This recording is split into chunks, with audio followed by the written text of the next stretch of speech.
Today's episode is sponsored by Green Wolf Tactical. Green Wolf Tactical is a custom apparel-based store out of Griffin, Georgia. They were established in 2015. They are veteran-owned, and you can visit them on the web at www.greenwolftactical.com, as well as on Facebook, Instagram, and YouTube at Green Wolf Tactical. Now on to the show. Episode 1 because 1, we're family. 2, I don't think we ever really talked about like your side of the Marine Corps versus my side of the Marine Corps. I think it's always just been like banter back and forth. Like you give me shit, I give you shit, and we go about our business. But I figured for my general audience is probably going to be, unless it's like your friends that are listening and stuff like that, that you pass it around. But general audience, I feel like is going to be a lot of enlisted, that mid-enlisted, like, E3 to E6 range. I'm going to have a couple sergeant majors and first sergeants on and gunnies and stuff like that. A retired lieutenant colonel, but the bulk of the audience will be the mid-enlisted guys. We don't really know much about your world in the pilot world or even the officer world, because we don't get chances to go up to captains and be like, hey, what the fuck are you doing today? You know what I mean? So that's kind of why I wanted to have you on and kind of get your perspective. And, even from basically kind of just your story. I'm a believer that everybody has a story, whether it's good, bad, or ugly. But, you started, like one day you were working with Mike and Scott, and then the next day I saw you and you were going to commission with the Marine Corps. And it was conveniently both of us were doing it at the same time, only two very different routes, pilot and infantry enlisted officer. But so kind of just wanted to hear your side from what you were doing prior to the Marine Corps. You don't have to go the whole way back to like childhood, but immediately, when you were working, what led you to the decision to be in the Marine Corps as an officer? And then, we can kind of caveat into why you chose, to be a pilot versus an infantry officer, or whatever your decisions were, how that played out. But kind of just want to see like why you went from that choice to the working, finishing college at Bloomsburg, I think. Yeah, exactly. Yep. And then going into the Marine Corps. I don't think you had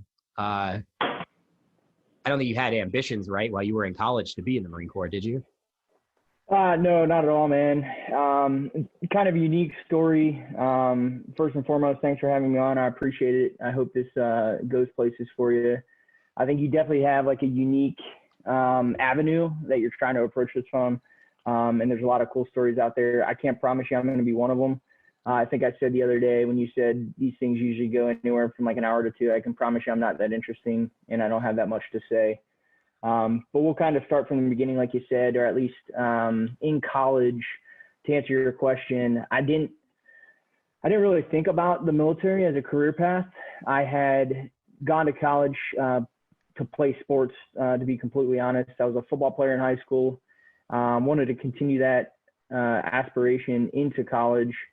And really that's pretty much the only reason I went to college. I obviously get the degree for follow-on career opportunities. I was a finance major with a business law minor. And from the beginning, I kind of always envisioned myself in finance. And like you mentioned, I joined our cousin Scott at First Financial and worked for him and his partner, Mike, right? I didn't screw that up, did I? Yeah, no, I think it's Mike. I think his name's Mike. Yeah, worked with Mike for probably 2 years. And it's honestly during that time that I like realized, man, this is just, success, came and went, not as exciting as I thought it would be. And to be completely honest, it was kind of boring.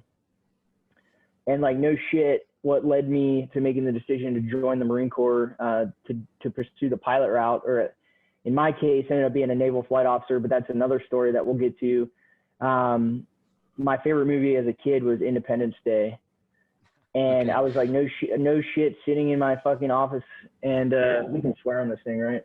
Yeah, you're good. I'll either edit it out or we'll just keep it moving. Yeah. No shit, sitting there in my office, and I was like, oh my God, this is like, this is okay, right? Like I'm not fulfilled. I'm not excited doing the kind of work I was doing. And I was like, man, what do I want to do? Like, I'm too young to be sitting behind a desk, it's standard 9 to 5 banker's hours. I was like, I got to do something else. And I was like, holy shit, you know, Will Smith, my childhood hero, like I said, Independence Day, I'm going to go fly F-18s in the Marine Corps. And that's kind of what led me to that decision. No shit, just sitting in my office one day, you know, and had that epiphany, if you will. That's good. It was just, so you were just chilling there and you were like, all right, I'm leaving work today and going and calling a recruiter, or? Dude, that might've been like a midweek, Tuesday, Wednesday, whatever. Right. That Saturday, I was on a train to Philadelphia out of Lancaster to talk, which was the closest officer selection office to me in Lancaster, to go talk to the officer recruiter up there. Okay. And then so you chose pilot right from the get-go. That's the only thing you wanted to do. Yeah, like I said, I wanted to pursue aviation. It's always kind of been a passion of mine. I think you know this, but I grew up beside the Smoketown Airport. Yeah, yeah. Mm-hmm. Yeah, so seeing planes come in there every day is kind of fascinating to me. I had a couple opportunities to go up. One of our neighbors had a small plane, so I'd go up with him every once in a while. And something that I always kind of had a healthy fear of, like in the back of a, you know, American Airlines, United, Delta, whoever. And I've always been a firm believer, if like something scares you, like go do it and try to conquer that fear. So in a way I was doing it because it seemed exciting to me, but in like this weird part of way, I was also doing it to try to conquer this fear I had of flying, which is kind of funny. Okay. So how was that recruiting process? Was it like a typical like enlisted recruiter where they promise you everything and then they're just like, hey, sign here? Or is there a little more to that? Like you sign for pilot right away, or? So going up there, like I said, kind of on a whim, I had set up an appointment through the online process or online kind of inquiry. I established like an online inquiry, I guess you could say. Okay. I was contacted, set up an appointment within like a day or so. Like I said, I was up there the following weekend after I made this decision, sat down, talked to him, kind of expressed, you know, my desires to be in aviation.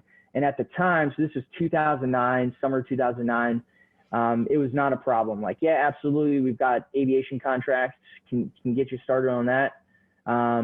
Thought about it, you know, listened to what he had to say, processed the information, and then probably within like 2 weeks, decided to pull the trigger and start signing paperwork. But yeah, I mean, so as far as like promising things, right? You know, kind of bitter a little bit about the process. Promised an aviation contract, which I signed. Promised, what is it? C-Club, or no, not C-Club, sorry. College loan, CLRP, college loan repayment program. Okay. Which was essentially $30,000, $10,000 a year for 3 years, $30,000 total to pay student loans off. So I was told that was going to be the case. And essentially none of those ended up being true. So you didn't get a dollar of that money? Not a cent, man. Not a cent. So I signed the contract, CLRP, aviation, started down that path. There was a couple tests I had to take to be an aviator. It was called the Aviation Standards Test Battery. And what they're looking for is just an aptitude for aviation, right? Do you have the spatial awareness necessary to be a pilot? Can you think fast? Can you do math? Some of the attributes that ultimately will lead to success or failure in the aircraft when stuff's happening pretty quickly. So similar to like an ASVAB GT score or something like that. Yeah, exactly. There's minimums on this thing that you've got to get. Fortunately for me, I took it once and was able to pass it after studying for like 2 weeks. But so that was like diving in the books, trying to learn geometry, trigonometry, a little bit of calculus again. You know, so a lot of the stuff that you dump to a certain extent after high school. Because then in college, I wasn't really doing any of that. I was doing more advanced like finance, statistics type stuff. So yeah, definitely, I mean, I was always pretty decent at math, so it came back pretty quick, but definitely sucked. Right. So you signed all that. Obviously, you didn't get any of those bonuses and stuff. You said it was about 2009. I left in 2010. So I know you left just a little bit before me. How long was the process from signing till you were at OCS, or Officer Candidate School, for those who don't know? Yep. Yeah. So June 2009, signed all the paperwork. went through MEPS. So I went up to Rhode Island as an aviator to go through the flight physical to make sure, eyesight's obviously one of the biggest things that they're looking to weed folks out.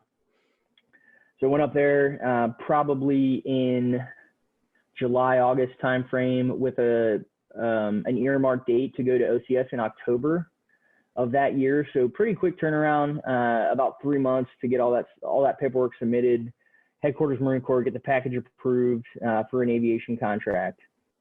And this is kind of where it went sideways a little bit because my OSO kind of dropped the ball on a couple of different fronts.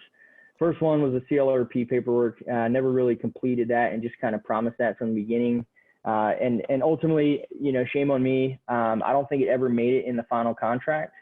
So, again, not really understanding what I'm looking for in those things, signing that paperwork for the first time. I'd imagine probably a similar process for you guys. So I didn't cross my T's and dot my I's. And then the second thing that kind of bit me was when I went to Rhode Island. All the flight physical stuff was fine, no issues there. But my OSO dropped the ball on getting that stuff submitted to Headquarters Marine Corps in time. So what ended up happening is I was slid out of the October 2009 OCS class date to the January 2010 OCS class date, which, outside looking in, it's like, what's another 3 months? Just more time to get in better shape is kind of how I looked at it at the time. Turns out there ended up being a huge backlog in Pensacola for aviators, and the Marine Corps pulled the plug on calendar year 2010 as far as assigning air contracts. So I get this news. My OSO is like, hey, bottom line, because you're now in calendar year 2010, you're no longer going to be able to get a aviation contract. Do you want to wait a year or do you want to go as an NFO, Naval Flight Officer? And ultimately, again, my goal was to get in a cockpit and fly in whatever capacity I could, with the goal of then getting in the Marine Corps and transitioning at some point to be a pilot, which obviously I left the Marine Corps because that never happened. So what's the difference? So as a Naval Flight Officer, I entered the Marine Corps with essentially two career paths in front of me. One was to go to the backseat of an F-18. One was to go to the backseat as a WISO, weapons and sensors or systems officer, depending on who you talk to, or operator. The other was to go be an ECMO in the backseat of an EA-6B, a Prowler, electronic countermeasures officer. Essentially, so signing that contract, I had two MOSs in front of me, and really it was my performance in flight school that was going to dictate which one of those that I would get. Okay. So you still went to flight school. You still got into the F-18, but you were backseat. Yep. Yeah, exactly. So I was a backseater in the F-18, having switched then my contract to be a naval flight officer. Yep. Okay. So, I mean, I guess that still counts as Marine Corps time in service instead of naval. Yeah, right? It's 100%. Yeah, I was in the Marine Corps as a naval flight officer in the backseat of an F-18. It's just kind of the name of the MOS. Okay. Ultimately, once you become, once you get selected for either F-18s or Prowlers, you become an ECMO or a WISO, and then that's your kind of official MOS. So how was flight school? Because I've heard certain things about like IOC being like super competitive. I've heard things about flight school being super competitive because everybody wants to fly, so how was that? I want to back up to OCS first a little bit, because almost everybody that's going to listen to this podcast, I can promise you, has gone to boot camp instead of OCS. So now our boot camp is obviously 13 weeks. It's kind of just a mental slave fest. It's not really physical. I mean, you do a PFT, you do a CFT.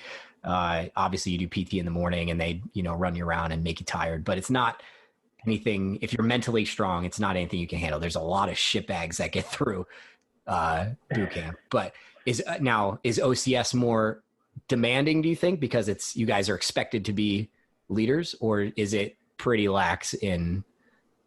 No, it's dude, honestly, we had some Mustangs that came through So prior E's going through OCS, and honestly relying on those folks for like a lot of the insight and information, and kind of their feedback through the whole process. Cause they, a lot of them, some of them were fucking gunnery sergeants, for Christ's sake. So tons of experience in the Marine Corps, and that's what all of us were craving during that pretty chaotic time. So like you said, I don't think initially it's all that different, to be completely honest with you. The first 2 weeks is just they try to inflict as much chaos on you as humanly possible.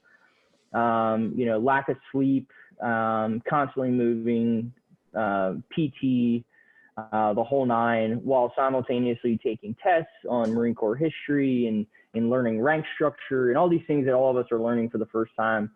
And then around the 3-4 week mark, I think is probably where it starts to diverge a little bit from boot camp. And again, having not gone to boot camp, there's definitely some better resources out there than I am. But my understanding is boot camp is they're teaching you how to follow orders, be a follower, essentially. And a little bit of leadership with as far as you're the guide or you're a squad leader, but those people get fired like every 3 minutes. So it's like nothing crazy, but yeah, it is like, we're learning to walk again. We're learning to, take direction and run to the bathroom 100 times, so. Yeah. So for us, we have similar billets and, get fired at a pretty similar rate, depending on your performance, but they are then expecting you around the 3-4 week mark to start making decisions, right? Like, and they put the ball in your court. And keep in mind, like all of our sergeant instructors is what we call them. They were prior drill instructors that did well. So a lot of those guys are hand selected out of Paris Island or MCRD San Diego to come to OCS in Quantico if they did well during their time as a drill instructor. Yeah, I was going to ask so it's enlisted guys doing it, right? Yeah, you'll usually have a couple staff sergeants, and then usually your senior or what do we call them? Staff platoon commander. No, that was SPC. That's TBS. I can't think of it. Anyway, there's a senior gunny there that's basically in charge. He might have another gunny under him, and then maybe like 2 staff sergeants, but they're all enlisted. Yeah. Okay, that's cool. So yeah, you do that. You guys get the leadership, training, all that stuff. Is there any training in between OCS and flight school, or what does that transition look like? So like for us, for example, right, I went to boot camp, and then my stuff was a little backed up because it was like 2010, 2011, somewhere in there. And that was obviously like the height of the Marine Corps picking up bodies, for everything we were doing in Afghanistan, especially for the infantry. So we had about 30 days of backlog from boot camp to SOI, which is our School of Infantry. So I was able to come home, but I got put on orders to do recruiting assistance. So I got orders to the recruiting office for 30 days. But it's not always like that. 99% of the time you go from boot camp and they bus you or fly you right to SOI, and then you do that, and then they bus you or fly you right to your unit after that. So is it similar for you guys from the OCS to the follow-on school, or? No, so it's dramatically different, actually. So after OCS, because the one thing that you probably know, you may have forgotten, is we don't actually go to OCS for an MOS. So you are an air contract, you are a flight contract, or you're a JAG, I think is the last option. So you don't go to OCS with any kind of guarantee other than you're going to be a ground officer, air officer, or aviation officer, or JAG officer. So what we have to do after OCS is go to the basic school. That's also in Quantico across the street at Camp Barrett, which is where I ended up doing my D-billet as the regimental air officer at the basic school. So I've got, going back to your, you made a comment about IOC being pretty competitive, flight school being pretty competitive. Obviously, I never taught at IOC other than a few select aviation courses to the students at IOC. It was kind of an aviation or close air support top-off. But then I had the unique opportunity to integrate on a few of their exercises to PalmFX, and actually kind of execute close air support for those guys, show them what that was all about. And you want to talk about seeing a bunch of grown men looking up at the sky like a 5-year-old at an air show, seeing an F-18 do a low pass at 200 feet. I can promise you they all fucking regretted their decision at that time, but we can get to that. So we go after OCS, we go to the basic school, and it is a 6-month course designed to kind of the old mnemonic, every Marine's a rifleman, every Marine officer is a provisional rifle platoon commander. So if the balloon went up, Red Star cluster, and, I can't ever imagine a scenario where this would be the case, but they're like, hey, Captain Lapp, we need you to hop out of an F-18 and go lead this platoon of Marines over the hill. I can promise you that is never happening. That's right. Yeah. The Marine Corps will never down a bird to let you lead a platoon. They will put it in out there. Right. So theoretically, I could grab a M16, M4 and lead that charge up the hill. Right. So the basic school, dude, I tell people this all the time. I'd rather go back and do 10 OCSs before I ever went to TBS again. As a student, let me caveat that. So how long is TBS? You said 6 months. Oh, 6 months. Wow. And then how long was OCS? 13 weeks. Okay. And, there are different avenues for OCS, like PLC and stuff like that, which ends up being like, I think 2 10-week sessions or maybe or 2 6-week sessions. I didn't do PLC. I just know what is PLC if people don't know it? I think they call it platoon leaders course. So it's for folks that are in college and they're doing ROTC, where they know that they want to go Marine Corps. So they'll send them as a junior in college to do PLC juniors. They'll do X amount of weeks at Quantico. They'll go back to school as a senior, and then they'll come back after graduation from college and finish up the last half of their OCS experience. Jesus. Okay. That's wild. Yeah, like having gone there for 6 weeks, it's like I can't believe that people actually decide to go back after their senior year. But I guess it's a thing. So TBS 6 months, and it's basically just like you are learning to be a leader in the Marine Corps as a whatever MOS they need you in, pretty much. Yeah, but it's honestly like you get exposed to a lot of different things there. Jack of all trades, master of none kind of approach, but. Okay.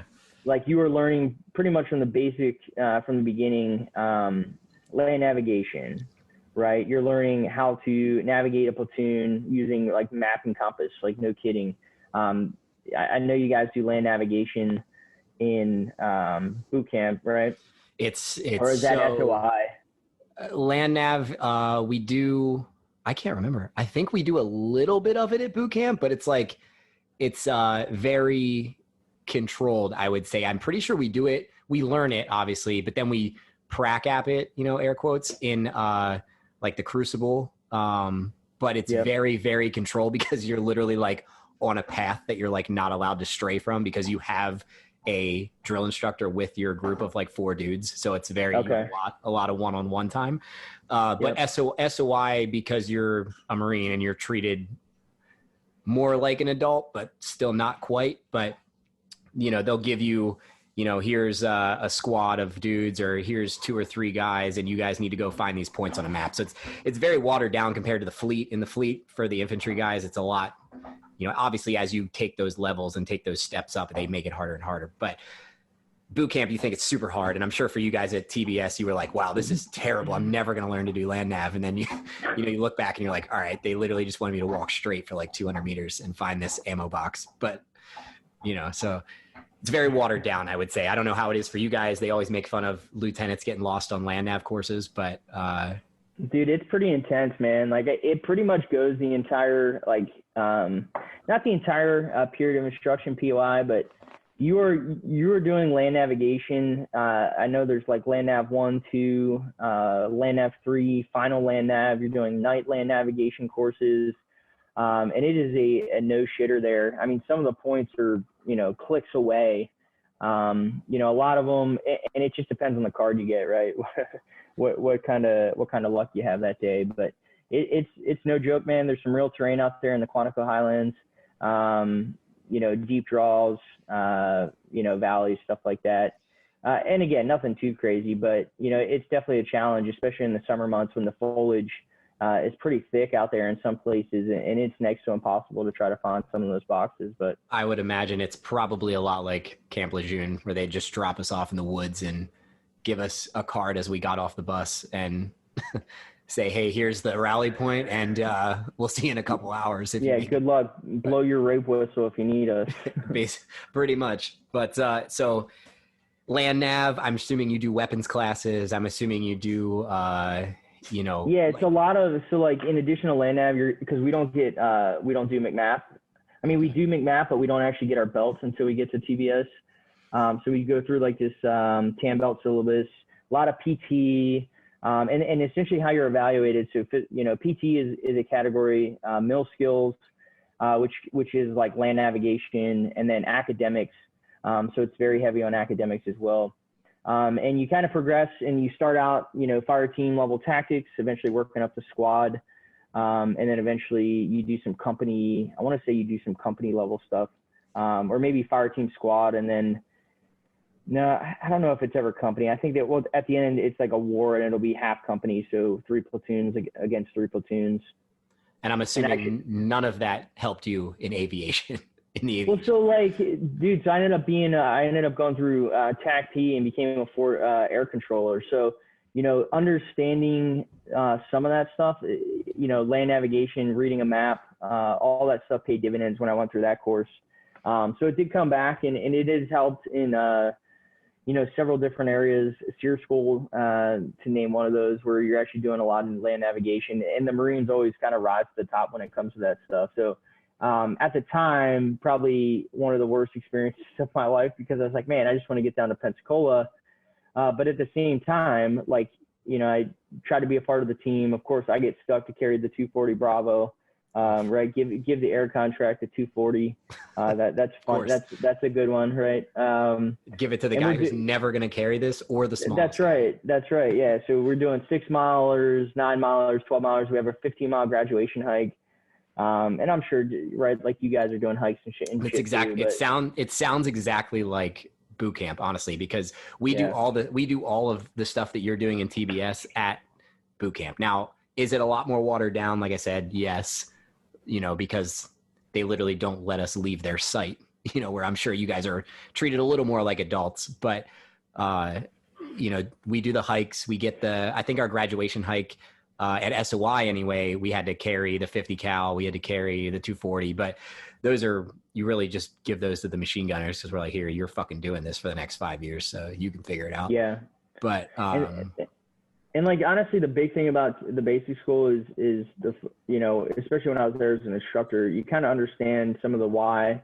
Start with why, like Simon Sinek used to say, or says in one of his books. But that's going back as an instructor, it was a completely different perspective than when I was there as a student. And certainly I was, 10 years older, a lot more mature, and kind of understood, why we were doing what we were doing at the basic school. And it's really a leadership school.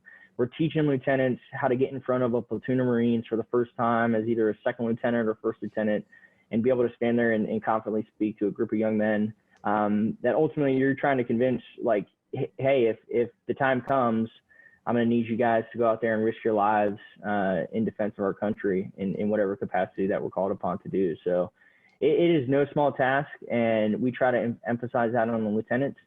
I always remember getting the story from some of the instructors at the basic school, and certainly 2010, when I was there was a lot of combat experience at that school at the time, a lot of sergeants, a lot of staff sergeants, a lot of the captains, the staff platoon commanders that were instructors there at the time had just gotten back from Iraq, Afghanistan, and that had lost friends and lost buddies, and you can fucking really feel it when they're talking to you, and it really makes you lock in. And there's a saying that the aviators at the basic school have this attitude called Fig Mac, fuck it, I got my air contract. Because that's so everybody else, like I said, that goes there with a ground contract is competing. That's where your PT, your middle skills, your academics, you're competing for lineal standing in the company. and then ultimately for an MOS. So that's where it's like it gets pretty competitive there, because like folks are trying to, you know, a lot of folks want infantry, and they're not just taking anybody, right?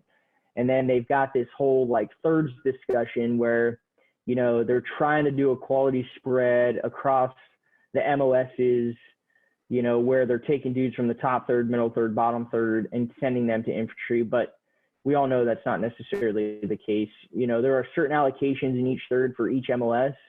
And they don't want to just send all the top third performers at the basic school to IOC, and then all the, you know, bottom third performers get adjutant or something like that. Because I've heard the rumor though that now, and obviously we're there, but the rumor on our side is the, you know, Lance Corporal, you know, PFC, whatever. We're like, oh, they only send the top 10% dudes to the infantry platoons because we do the most shit, and then all the guys who like couldn't pass land nav or couldn't take a test just go to like S1, you know? So I don't know how true that is, but dude, so there's like, it's a rumor for a reason, right? There are like little truths like hidden in there. And it's definitely the same thing on the officer side of the house at selection for TBS. And like, it's no kidding, a bunch of the SPCs, the company commander, the 04 that's in charge of the company at the basic school, and they're all advocating for their lieutenants, because each, you know, there's 6 SPCs. Each one of them has a 45-man-ish platoon, and they're all fighting for their guys, either, you know, in positively or negatively, I guess, if they weren't a strong performer. But if somebody is a really strong performer and they want infantry, they're probably going to get infantry. And then if somebody really wants infantry, but they were a poor performer, they're probably not going to get infantry. And like, it's not necessarily true that only the top performers get infantry, but those guys, so they stay at Quantico. It's on Camp Barrett, same as the basic school. They go across the street to Mitchell Hall at infantry officers course. And like, if you send a bottom third dude over there, like there's a good chance he's probably going to redesignate. And again, dude, I'm speaking in generalities. That's not always the case. And there are bottom thirds that dudes that go over there and absolutely crush the program. So I don't want that to get taken the wrong way, but I will say there is a large majority of top third dudes that are getting sent to the infantry officers course. Yeah, I would imagine so, because, you know, obviously like with the flight contracts, obviously you guys have like certain aptitudes you have to meet, right? And then with the infantry guys, it's like, hey, can you do land nav? If you're shit at land nav, you probably shouldn't be leading a platoon through the woods. You know what I mean? Like, because on my deployments, my lieutenant I was point man, but he was pretty much pretty close to me during the whole, anytime we had to, you know, step out somewhere. If it was like a long, like a patrol, no, he never came. But if it was like a long hike, or, you know, we were moving from city to city, you know, he was like, hey, like, I'm going to be up front and we're going to figure this out. But, you know, I've seen some of the bottom third lieutenants, I'm assuming, come through and end up at an infantry platoon for, it feels like about 30 minutes and then they're gone. But yeah, that's crazy. I didn't know that they could get recycled so they just go back to TBS and get reassigned to MOS, or? Yeah, so the way it works is you get sent to Mike Company is what it's called. It's just kind of like a holding company at the basic school, where you're submitting a redesignation package, and you know you won't have your full selection. I mean, it depends on the reason the dude got recycled, right? If it's a medical reason, like because those guys like really get after it at that course, and it's not for the faint of heart. I absolutely respect every single one of those dudes that goes through that program and makes it out the other side. Some of the toughest, most intelligent individuals I've ever met in my entire life were instructors at that school.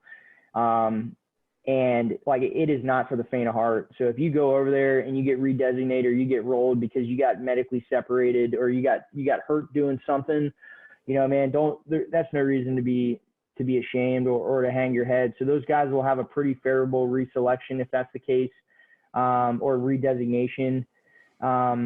If, you know, they get dropped for leadership or they get dropped just because they're not hacking it. And it really just comes down to those captain instructors over there that are making that call on whether or not they think that individual is going to be capable of leading Marines in the fleet. And as much as you guys don't want to see a scumbag standing in front of you. They don't want that to happen either. So they're trying to do their best, over there. But, there's a lot of folks going through that course, and, they don't always catch everybody. But then, like you said, the fleet has a way of kind of taking care of those folks. But it's definitely a unique process. Again, I had the opportunity to teach like a cast top off over there and head out to Pompex twice to hike the mountain to do some close air support for those guys. Probably two of the most enjoyable experiences during my time in the Marine Corps. Just watching those guys go to work and seeing how they approach their craft is probably one of the coolest opportunities I've had. So as much as I like to talk shit on the grunts and give them shit for choosing that path, I'll tell you right now, like I said, some of the toughest, some of the smartest individuals I've ever had the opportunity to work with in the Marine Corps. That's good. Yeah, we have, obviously we hear our stories, but we're just like a brand new lieutenant, 3 days fresh out, like can't wait to see how this goes. But no, it's all good. I mean, like I said in the beginning, you and I, when we do text back and forth, it's like, we're just giving each other shit back and forth. But honestly, like our two MOSs work very close together, hand in hand. But like on my side, we don't really get to practice with you guys. You know what I mean? Like we can sit in this, room in the barracks and do notional air support. You know what I mean? Or like when we're doing, ranges and say, oh, all this is notional, so go ahead and call in, for an air supply or an airdrop or whatever it ends up being. But we don't actually get to work with you guys until like, it gets crazy. So, which we'll touch on later, because I have about 5 or 6 questions that people had sent me to ask you. But so going from TBS, you obviously had that flight contract, so you didn't need to worry about where you were placing and whatever. I'm going to assume you did fairly well because you're a pretty smart and athletic dude. But then you dude, full disclosure, I think I ended up somewhere in the middle, to be honest with you. I absolutely crushed academics. PT was never a problem. But the one aspect, so the mill skills part of it, there's also a leadership evaluation or kind of assessment by your SPC. And him and I did not really get along from the very beginning. So I think he actually had me near towards the bottom of my platoon. So I ended up somewhere kind of in the middle of the company. So if there's 300, usually on average, there's about 300 lieutenants in the company. Mm-hmm. Did I just lose you? No, you're good. You're good. You just the screen cut out, but you're good. I think I was somewhere in the middle. I like middle third. I can't remember my exact lineal standing. Honestly, dude, nobody ever is like, hey, when you get to the fleet, we need to know where you graduated TBS. That's right. Well, dude, so like while you're there, though, they make a big deal about it. And they're like, the promotion system for the rest of your career, your lineal standing will follow you. And I don't actually think that that's necessarily true. They tell us the same thing with people that are like the platoon guide and graduate like as a squad leader from boot camp. And they're like, this is the, basically they're like, this is the all encompassing thing for the rest of your career. And the people that ended up being the guides and the squad leaders out of my platoon were all reservists. And I literally never had anybody ever ask it.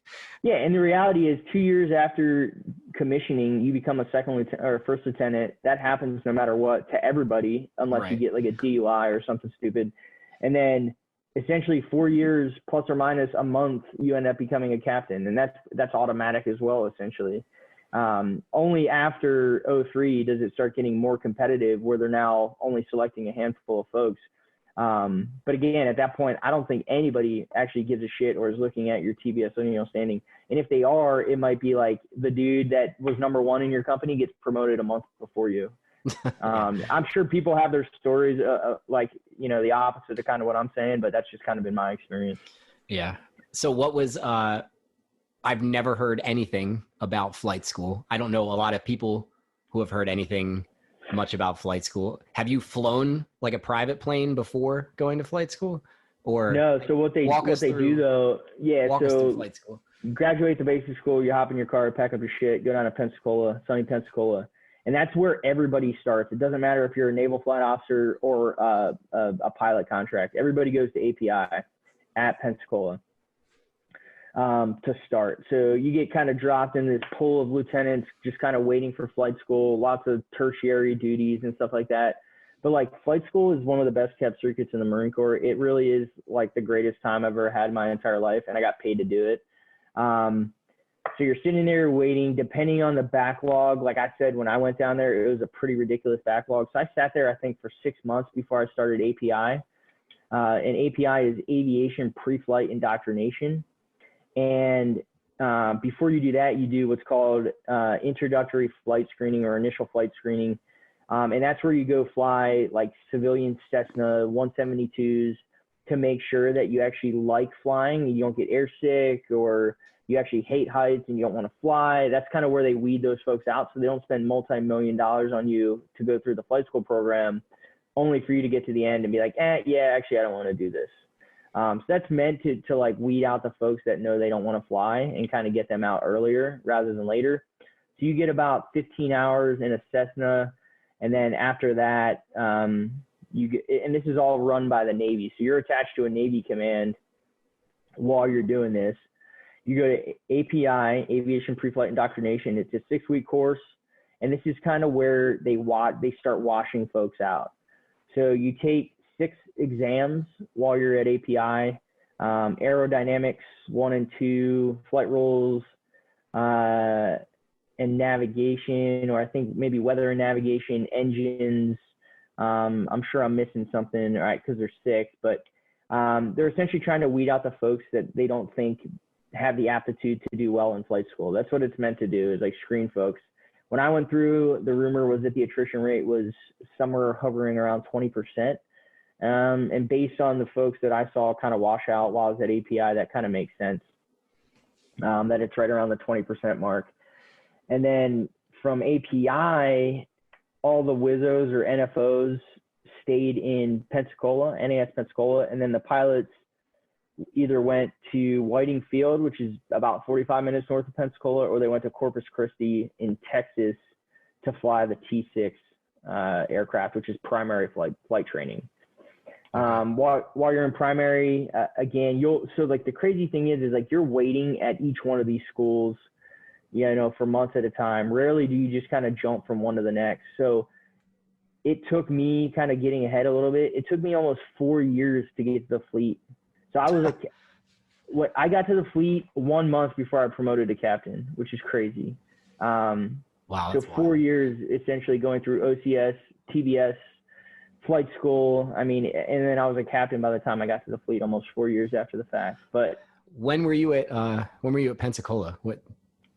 So I was there from November 2010 until November 2012. You were Brittany was down at Pensacola as well for her aviation school. That's where all the enlisted folks go as well. Yeah, she was doing electronics for 53s and Cobras. She did all the internal, like, all the little circuit boards and all that stuff. But you guys are probably there at the same time. Yeah. So what is like actual like day-to-day training, like in, like, I just imagine it's like, you guys just, hey, we're going to go hop in a plane and fly around for a little while, or, go to this flight simulator. No, you wake up, you throw your flip-flops on, you board shorts, you go to the beach. Figures. And I say that kind of jokingly, but there's like some truth in that as well. So like, no kidding, API is a grind. Like that is like, you got to get through that. You make it through that. You go to primary, but like I said, you're waiting at each one of these school or these courses to start for like months at a time. So you're just like sitting casual. A lot of times these squadrons don't know what to do with you. So they'll just be like, hey, we'll call you if we need you. And so like, you're just in Pensacola, like with a bunch of your buddies, and with nothing to do. It's kind of crazy. There's like a phone muster to make sure you didn't die the night before, usually in the mornings, but you're pretty much treated like an adult for the first time since you joined the Marine Corps after OCS, TBS. There's like little things to do here and there. You got to get all your prerequisites checked before you can start. But dude, you're like alone and unafraid for the first time in your Marine Corps career down there. And that's where a lot of guys punt it. They kind of feel like they're back in in college again, either pre-API or post-API when they go to primary, and then they wash out of primary. So it's like 20% out of API. And again, these are just kind of shooting from the hip numbers, but then there's another 10 to 15% of those folks that wash out either through primary, intermediate, or advanced flight school. That's sounds dangerous. Just leaving, leaving Marines to just kind of do whatever they want. But I mean, you guys are officers. You're kind of expected to. Yeah, but you say that, man. But you know what the old saying, you know what the saying is, right? Like you put a bunch of first lieutenants together, alone and unafraid, they're just going to act like a bunch of lance corporals. That's probably very true. Not that I can say I've seen it, but I can imagine.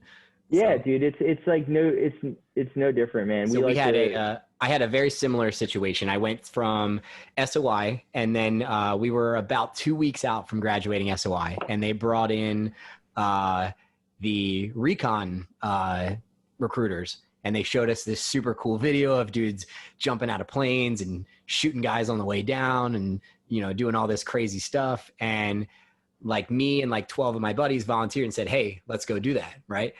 And we get over to the reconnaissance school and we get there and we realize it's nothing like that at all. Not even close to what they showed us. We had one instructor literally tell us about 2 or 3 weeks in, they said, you're not going to deploy in your first contract. And most of us didn't even know if we wanted to do a second contract at that point. We literally just signed up to deploy and go to Afghanistan. That's mostly why all of us signed and joined the infantry. So a couple of us, about 6 of us, looked at each other and said, nah, this ain't it. If we're not going to deploy, like, what's the point? And left. We DOR'd, which is, dropped out of the school. And they were like, oh, we're going to make you admin. We're going to make you, all cooks and all this crazy stuff. And the career recruiter was like, absolutely not. We've already paid to have you go through SOI. You're going to go to a unit. And they're like, but we can't get you out of here for like 3 weeks. So they left us in San Diego and they put us in this squad bay for med roles and people that were getting kicked out and all this stuff. But we had already been through boot camp, SOI, all this stuff. So we had MOSs and everything. And everybody that we were in there with didn't. So the sergeant or staff sergeant that was in charge was like, hey, the 6 of you just put somebody in charge. That person call me in the mornings and let me know that you guys are all good. And then he just dealt with the other like 100 dudes from the squad bags. He's like, I don't have time to deal with the 6 of you individually. So we went to San Diego. We went to Laguna Beach. We went to we were not even at on base at all. And we were like all privates and PFCs just left alone. And it's the same thing what you said, like dudes were like getting in trouble and going on crazy benders. And it was wild. And I'm surprised they left us alone, but it sounds like they kind of did the same thing to you guys when they didn't have much going on, is like, figure it out. Yeah. I mean, they can only task you out so much. And once the shit kind of runs out, they don't know what to do with you. And they're just kind of like, well, make good decisions. We'll see you next weekend or next week or something. So, right. And people are, it doesn't matter if you're enlisted, if you're an officer, people make dumb decisions all the time. And it's not like, oh, he's an officer, so he makes good decisions all the time. That's a crock of shit. There's knuckleheads across the board. At the basic school, people get kicked out. At flight school, people get kicked out. People get DUIs. People don't fly airplanes because of it, but it doesn't make a difference, officer, enlisted. Hopefully by the time you leave flight school, you get your wings, you are above making bad decisions. But bottom line, man, people make bad decisions all the time. And the Marine Corps tries to give you the tools to make the good ones. And certainly now with all the Ubers and the Lyfts and the Arrive Alive and, it should happen less and less, but unfortunately people still make dumb decisions. That's just a function of being human, I guess. But yeah, it doesn't make a difference. I will say there tends to be some more drama on the enlisted side of the house, dealing with some of the shenanigans I did when I was in the maintenance side of the squadron that I was in the ALSS, Aviation Life Support System shop, where seat shop and aircrew flight equipment, AFE, were basically under my charge, and dealing with some of the stuff that you're dealing with. It's kind of just like, come on, man, what are you guys doing? But you know, there's folks like that where, you know, I'm sure there's lieutenant colonels out there that are having the same conversations about captains. So, you know, it's just a different perspective, but. Right. I mean, you're still in the Marine Corps, you're getting paid to just kind of sit around, do your job every now and then you get a lot more downtime than people think. So yeah, dude. So when you're not flying pretty much through all primary, intermediate, advanced, like there's really no ground job. There's no additional duties. Yeah, you're studying, you're preparing for flights, you're doing mission planning. You're trying to get as smart as you can flying airplanes. But, you know, once you get to the fleet, that's when like the holy shit factor. That's so like I always used to say the Marine Corps will get their pound of flesh.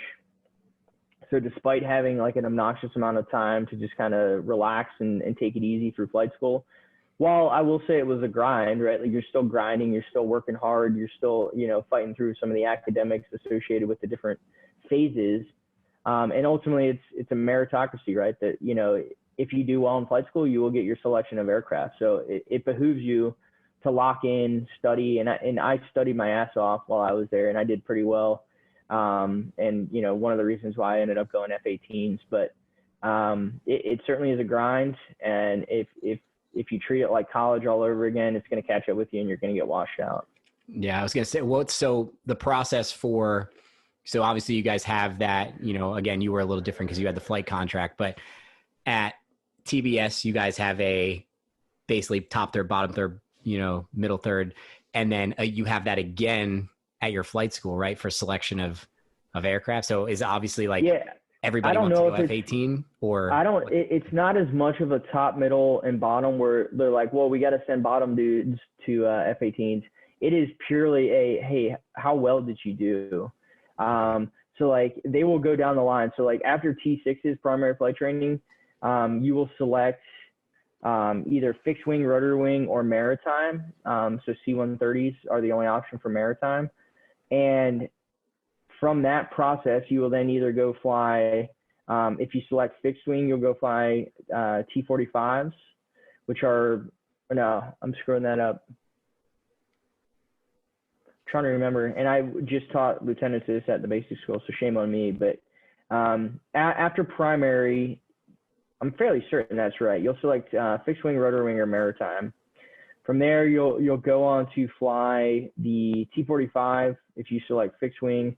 Rotor wing, you stay or you go to Whiting Field to fly the CH-57, TH-57, the Sea Ranger, I think it's called. And then from there, you select your actual final platform after advanced flight school. So there's a lot of different kind of phases along the way through primary, intermediate, advanced, where you'll fly T6s initially. Everybody flies T6s initially. From your performance there, you'll select your next platform, either fixed rotors or maritime. And then from there, you'll go into intermediate and advanced flight schools. And then that's kind of where you select your final platform. And all along the way, it's like you get to the end, advanced flight school, you graduate, and you're the number one dude. And don't forget, right, like everything comes down to the needs of the Marine Corps. So if it's been your dream to fly F-18s or F-35s, and they do not have a F-18 or F-35 slot available, like guess what, you're not flying, right? But if you're the number one dude, there's a high likelihood that you're probably going to get to fly exactly what you want. And then the number two dude, it's like, okay, what do you want to fly? What did he have number one? Okay, do we have it available? Yes. Okay, that's what he gets. And they just go straight down the line, and it's based on like how well you do in flight school. Okay, so it is like it does work in your favor to pay attention and study, and you know, depending on what you want to do. If you don't care, it's like whatever. But you know, I'm assuming that a lot of the guys that are in your shoes or your boat are very driven to get what they want. But yeah, there's a lot of folks that are locked in. It's pretty competitive, but at the same time, like there's a bunch of goofballs there that are just kind of enjoying the ride. Great officers, but they just, in my opinion, probably didn't care as much as they should have. But ended up making it out the other side, you know, in a MV-22 or something like that. Yeah. Not that that's a bad airframe to fly. I know plenty of quality V-22 guys and plenty of folks that want to fly that airframe. That's the Osprey, correct? Yeah. No thanks. Osprey. No yeah, thanks. right. Like, yeah, that's kind of, dude, I had that approach, and I was always going to be fixed wing. Like I said, once I became an NFO, F-18s or EA-6Bs. But so if I ended up retaining my aviation contract, I definitely would have been fighting for fixed wing. Not a big rotary wing fan. Although hands down, that has to be one of the worst things the Marine Corps has ever brought over. And I know it has its purpose, but we used them a lot in Afghanistan, and every single time it was like, are we going to make it out of this thing? Who knows? I would much rather be on a 53 or a Chinook or whatever. All of our assault support at the basic school. When I went through as a student, we had some CH-47 46s that we flew on. But then when I went back as the air officer, all we did was we had a CH-53 one time that was kind of rare. 95% of it was provided by HMX-1, and they were bringing V-22s to take students to the field for all of our field exercises. Yeah, dude, and you know how many times I flew on it when I was there as the air officer? How many? Fucking 0. Good. Dude, so you've never been on one? So I have been on a V-22, but while I was there, I mean, I could have easily gone, but there was no way you're going to catch me dead on that thing.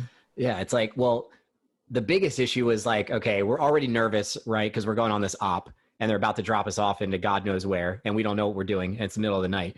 But then they go to take off, and it goes from helicopter mode to plane mode, and there's that brief second or two where they're transitioning the rotors, right? And you're just kind of like free falling out of the sky, essentially. And then so you're like, are we crashing? Are we going to make it? Who knows? But it's not a comfortable feeling, but no, dude, I will say of all the places to fly V-22s or in V-22s, it's the basic school because those guys at HMX-1 are hand selected to fly over there. And those aircraft, you've seen the green and white helicopters, HMX-1, that the president flies in. Certainly not the white tops, but they call them green side, where they're flying, different VIPs and certainly doing frags for us at the basic school. Those are probably some of the most well-maintained aircraft, or at least they look nice on the outside anyway. Yeah, they get, so the enlisted people, they get hand selected as well to work on those helicopters. Like Brittany got picked to go, but she turned it down because she didn't want to go to DC and do the whole thing. But, on the enlisted side of the house, they also get hand selected, which is pretty crazy because with Brittany being in the aviation, there's no way you would catch me flying literally anything in the Marine Corps.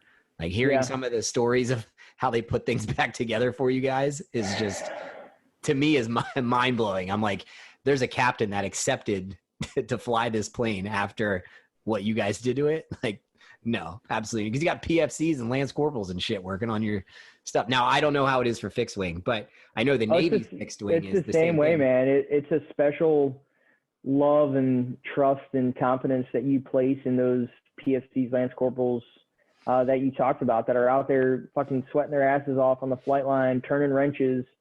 Dude, God love every single one of them. I freaking trust them with my life. And I was in VMFA AW533 for 3 years, right around 3 years, a little over 3 years. And there was not a day that I ever questioned if they told me that plane was good, especially some of our maintenance control officers. If they told me the plane was good, like I absolutely trusted them, to the end of the earth and back. And not once was I ever left disappointed. So some pretty quality folks in marine aviation maintenance. And I don't think there's a single Lance Corporal or Corporal who is running that site that was like, we don't really know, sir. We don't know if this is going to fly or not. So you'll figure it out when you get up there. But yeah, there's a lot of checks and balances and quality assurance. And yeah, I'm sure you guys have your pre-flight checks and pre-flight inspections and all that stuff. But yeah, absolutely. There's a lot of checks and balances to those things. So now we're out of, flight school. What is a fleet life for a captain who just got to, because you're still the new guy, right? When you show up, I mean. Well, yeah. And so one thing we kind of skipped over is after flight school, and you actually have your airframe, you go to what's called, it's similar to, I guess, like an SOI for you guys, where you go to like an MOS specific school. So once I knew I was going to fly the F-18, I went out to Miramar in beautiful sunny San Diego.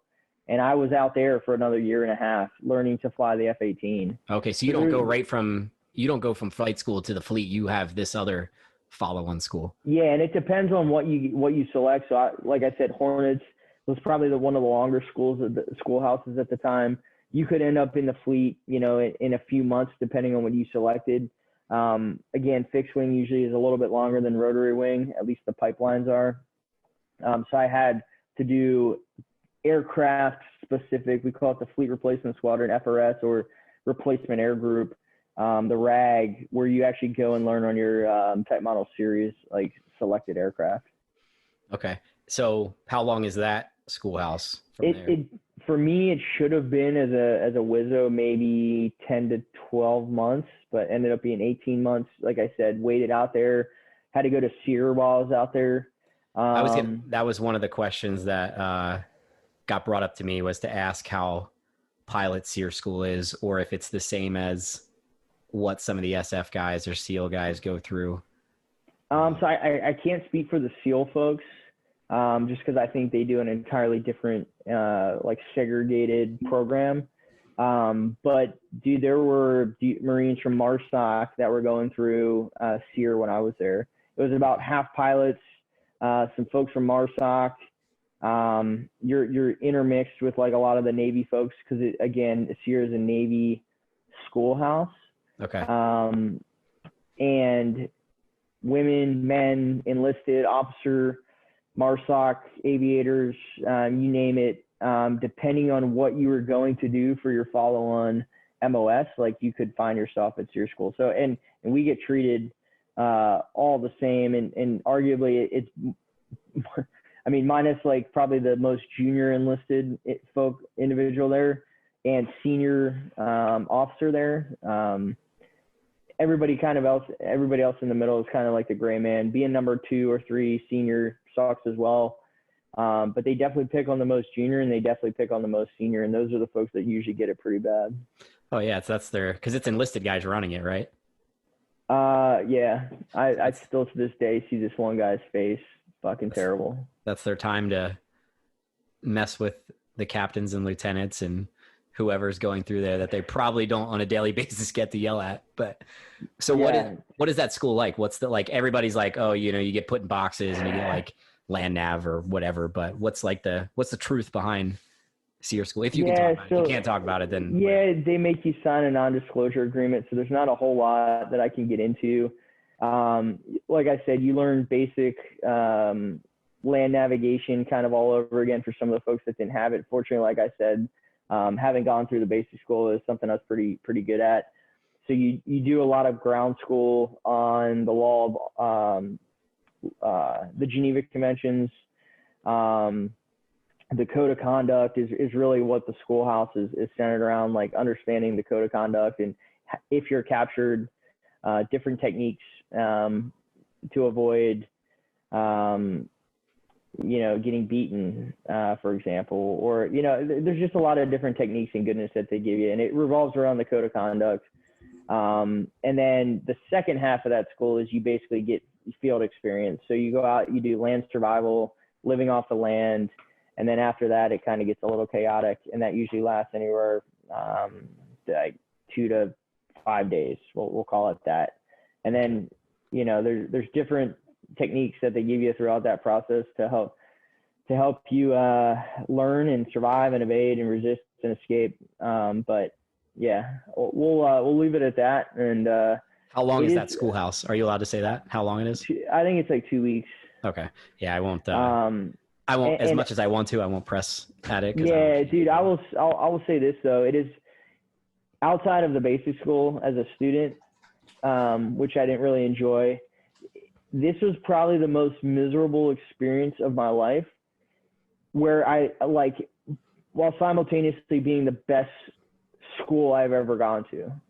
That's the point of it though, right? I mean, they want to make you miserable, but then you come out the other side and you're like, wow, I can do like that. Some of the best, all the bullshit they make us do, from like online CBTs to annual training to this school to that school. Right. Like a lot of times you find yourself saying like, man, this is pretty useless shit. But like learning the stuff we learn there, you can actually really see like a practical application, like real world application where that stuff could maybe save your life someday. You know, granted, you eject over the city of Mosul in 2016, probably not going to save your life, but you know what I mean, right? Like it all depends on where you find yourself. It's very situational. Yeah, absolutely. So, you know, you're probably getting burned alive or your head lopped off on And that's my TV. thing. That's kind of my thing about it is like, why are we still sending and paying to send these guys to this school where you're going forward? Yes, it might have its benefits, but what you were doing, like you said, if you eject over the city that you're blowing up in Syria or Iraq or whatever you were doing, like these people don't go by the Geneva Convention. They're not following, they're not pulling out their code of conduct cards and, you know, making sure that they're not waterboarding you. And, you know, I think it's a holdover, honestly, from like Korea and Vietnam, where like some of those guys, you know, actually experienced what it was like to be a POW and, you know, didn't necessarily have like the tools or the skills that we do now because of SEER. And yeah, is it like applicable to the, you know, the current, you know, conflict we find ourselves in, or the predominant conflict we've been in now for 20 plus years? Not necessarily, but could it become relevant tomorrow? Like, absolutely. So I guess it's one of those, I guess it's one of those things like, you know, prepare or hope for the best, prepare for the worst kind of approach, and, you know, don't get caught with your pants down. Right. So you graduate all that, then you go to SEER, and then after that is the fleet, or is there another follow-on? Yes, no. So finally, the light at the end of the tunnel, almost an hour and 15 minutes in, I finally make it to the fleet, which is, you know, the timeline is, in terms of this conversation, is pretty similar. So yeah, finally made it to the fleet. I selected F-18s, went to Miramar, did that whole thing, and then went to DMFAW 533 in Beaufort, South Carolina, for my first fleet squadron, only fleet squadron, actually. Now, so I don't know if you know what the daily life of an infantry officer is, but it's basically like sitting in a company office doing random shit, and then we plan field ops, and then we go on said field op, and then you lead your platoon. What did you have any interaction with like enlisted guys? I know you said you had for sure, the checks and balances of the plane stuff, but like, are you in charge of like a group of, you know, guys? So when you initially get to a squadron as like a junior officer, they'll put you in operations. So there's kind of the Marine Corps, and we'll kind of get to the Air Force just because that's where I find myself now. But the Marine Corps, I like how it's an integrated maintenance and officer team, and there's officers on the maintenance side of the house as well, certainly. But it's an integrated squadron. So like maintenance and operations, you're all in the same squadron. Where like in the Air Force, there's the squadron, the flying squadron, and then maintenance is like its own separate thing. And there are folks that certainly talk and communicate requirements on both sides of the house, but you're not in the same squadron. So with that being said, you will initially be in operations. You'll help write schedules, any S4, S5, you'll go be the S1, like no kidding. So like, you know, you guys think pilots like have it easy. Like we are pilots who are also S1 officers, who are also adjutants in a squadron, who are also like safety and stand eval, NATOPS officers. And then we also are maintenance officers. So like once you get more experience in the squadron, you start to learn the operation side, they will actually send you to maintenance, and you will be in charge of airframes or power line, and you'll actually lead Marines. And that's really like our first opportunity as aviators to lead Marines is on the maintenance side of the house inside of flying squadron. So you don't just jump in and like, here's your seat, sir, have fun. Like, no. So like, I wish it was like that, right? Like they put your name on an airplane and it's yours, and no, but it doesn't work like that. Not all glitz and glamour. So you get to the squadron, you kind of pay your dues. You try to make as best a name for yourself as you can. Big ears, little mouth. I'm sure it's probably similar first time showing up to an infantry squad or platoon, you know, where you don't want to ruffle feathers too much, I'd imagine. As an enlisted guy or as an officer? I don't know, both maybe. I don't know. I don't know that world. Enlisted guy is definitely big ears, little mouth. Quite the opposite has some effects, but the officers usually come in with big mouths and small ears to our world. And yeah. I guess that's the different, so that's like the different perspective. Cause like in a flying squadron in the fleet, I'm surrounded by 30 other officers. right. And yeah, there's a lot of enlisted personnel, and they're all in the for the most part, the vast majority are over on the maintenance side of the house. You do have admin officers in the S1 shop, and you do have other administrative enlisted Marines like on the operations side of the house. But 90% of them are going to be in maintenance. So you, as a brand new officer, you know, you're just kind of observing, you're keeping your mouth shut. And if you open it too widely, people will kindly remind you to keep it shut. Where like, yeah, you show up to an infantry squadron as the platoon commander, or infantry platoon as a platoon commander, you're like it, right? You know what I mean? You've got a couple other platoon commanders and then a company commander, and you're running the show. When I first got to Hawaii after I had PCS'd, we had a very, very senior gunnery sergeant who I'm actually going to have on this podcast. I don't know if he's going to be the second or third guy, but all the officers would show up and be like, hey, staff sergeants, this is how we're doing things, and this is what we're going to do, and like this is the training we're going to do, and this, you know, and all the enlisted guys were like, all right, we're never going to use any of this, and two, the staff sergeants are like, all right, well, I've been in the Marine Corps for like 15 years. So, you know, but he would be the first one to very quickly pull them into the office and be like, you can't just go out there telling them what they're going to do, because it's not how this works, regardless of what's on your shirt or not. But because they don't show up as captains either. You know what I mean? They show up as, they're coming in as butter bars, no offense, but they're coming in as brand new lieutenants. Like, you know, I don't know how long IOC is, but, and I know it's a break off. I've heard it from every single platoon commander I've ever had, but you go from OCS to TBS to IOC, it's way less of a process than what you are. You know, I mean, they're not even second or first lieutenants yet or anything. So, you know, so yeah, it's very different, right? Because those guys are like it, you know what I mean? In terms of like senior leadership for you guys, like in the platoon, where like in the flying, like in an operational squadron, like there are 30 other officers when you first show up that have more, and that's in a 2-seat squadron. I say 30 officers. In a single seat squadron, it's going to be a lot less. It's probably going to be half that. But in my squadron, obviously, we had both pilots and WISOs. In like a single seat squadron, you're just going to have pilots.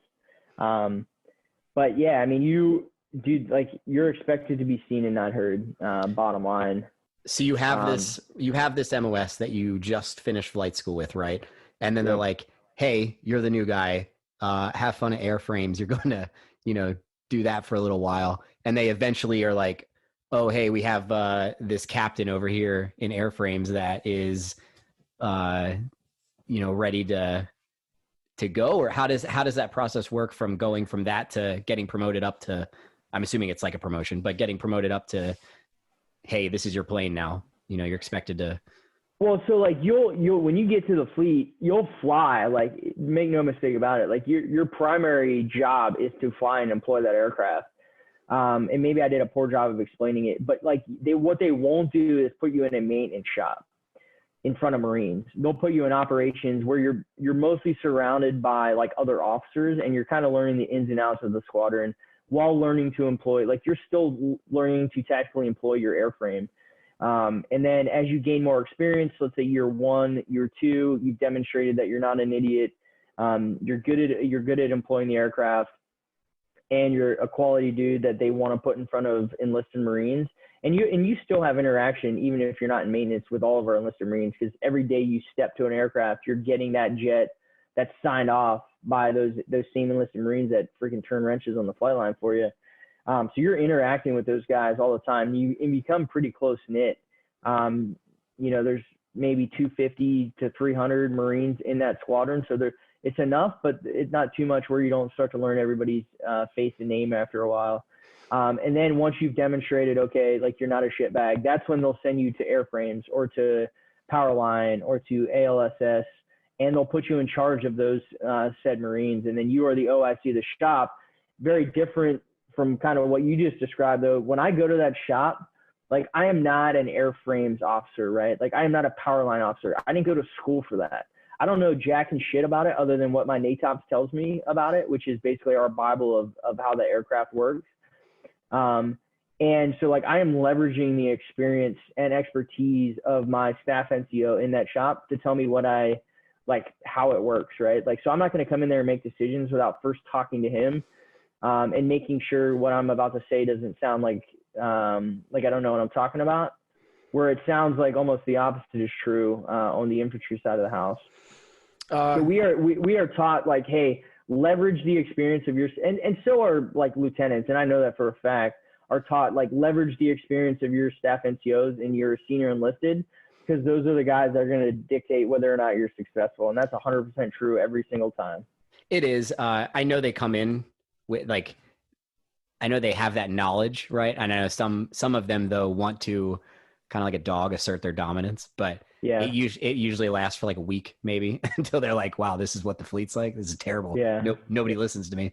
But okay, yeah. So I just misunderstood what you had said then in the beginning. But so you are like, okay, like you have your designated times where you have to go out and fly into your flight hours and all that. Oh yeah, and yeah, I mean that's still your primary job, right? Like, but they're like, you also have to do this, and we need an EO rep, and we need someone to be an S1 rep, and we need somebody to handle sexual assault. You're the sapper, you're the whatever the fuck, and it's like, 20% of my time was spent flying airplanes, the other 80% was spent doing my ground job, which is crazy to think about, but it's just the nature of the beast. You spent 4 years of school to get stuck in a maintenance squad flying a plane sometimes. That's right. Yeah. Oh, well, can't wait. And like honestly, when I got to the fleet, like maintenance airframe, like jet health was like pretty bad. So, flying hours were down, and that was like across the fleet and across the Hornet. The Hornet was getting pretty old at that point. So we were just having some issues that they didn't anticipate at the time when they engineered this thing in like the 70s and 80s. And I know the big issue with Brittany being on the enlisted side of aviation, a lot of the times is those government contracts, those companies that built those planes or those parts, some of those companies don't exist anymore. So you can't just get parts for said aircraft. And sometimes you're like, oh, we're going to take apart this perfectly working jet to put this one back together so these people can fly it. And then when those people go and deploy, we're going to take that one apart and put this one back together so that these people come back and fly it. So yeah, it's 100% correct. And you'll scrap parts from a healthy jet to give it to, or like a non-healthy jet at the time that's down for any number of reasons. Maybe it's overdue for an inspection or something like that, and you'll put it on like the jet to keep it flying. And we've even gone as far as, I'm sure you've read the stories of going out to like the boneyard or like where jets go to die, and taking parts off aircraft in a boneyard that have been sitting in the desert for however many years, which is crazy. But so to me, like, I don't mind flying, but like what you do is completely different than just like a commercial flight.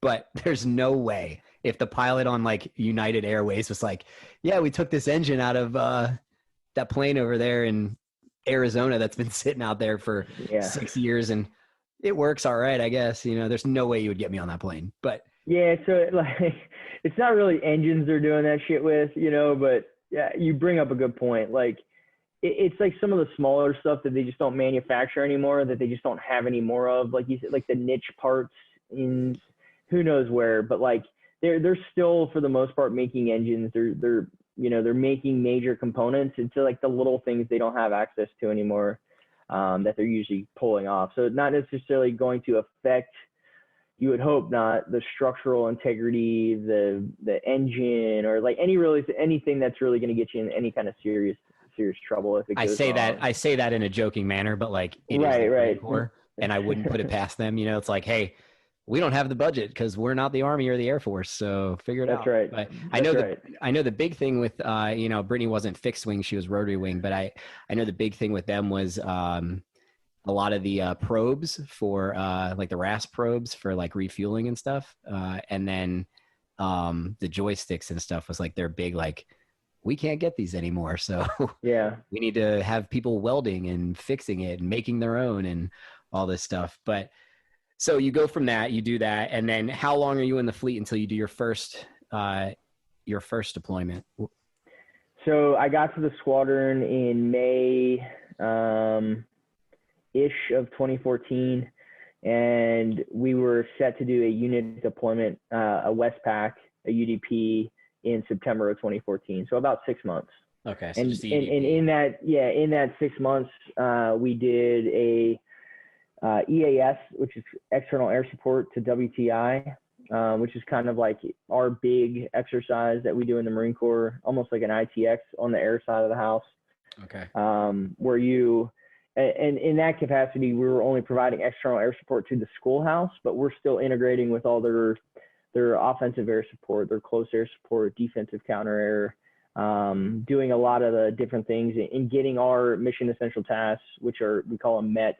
I think you guys have like a similar thing on the ground side, but things that we need to be green in order for us to be deployable, essentially. Yeah, we have all the same. It's just like ITX, same thing. We got to do a squad range, then we got to do a platoon range, then we got to do a company range, then we have to do, close quarters combat, then we, grenade range. Everything has to be green in order, the coyotes have to give us that check in the box that we're safe and good to go. But so that was the UDP. What was your first combat deployment? Was that 2016?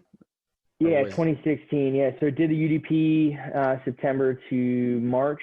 Went to Japan, Korea, Thailand, Hawaii, Guam, all the fun places in the Western Pacific.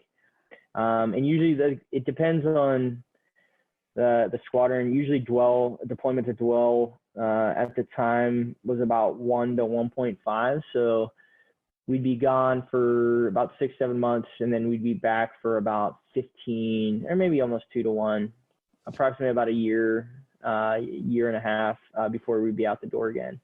So we got back in March, and then we wouldn't leave until, I say that we got back in March of 2015 and we left in April 2016. So about a year. So about a 1 to 1.5. But and for that, dude, it's crazy. I got lucky. I was in the right squadron at the right time.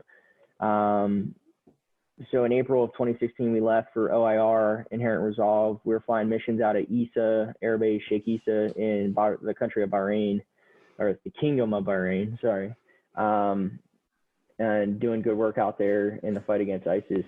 But I say I got lucky because, like, there are, at the time, right, there's less now as we transition to F-35s, but there were a lot of F-18 squadrons in the Marine Corps. There's 6 on the West Coast, or 5 on the West Coast, 6 on the East Coast, 11 squadrons, 1 out in Japan, which was permanently stationed there, 242.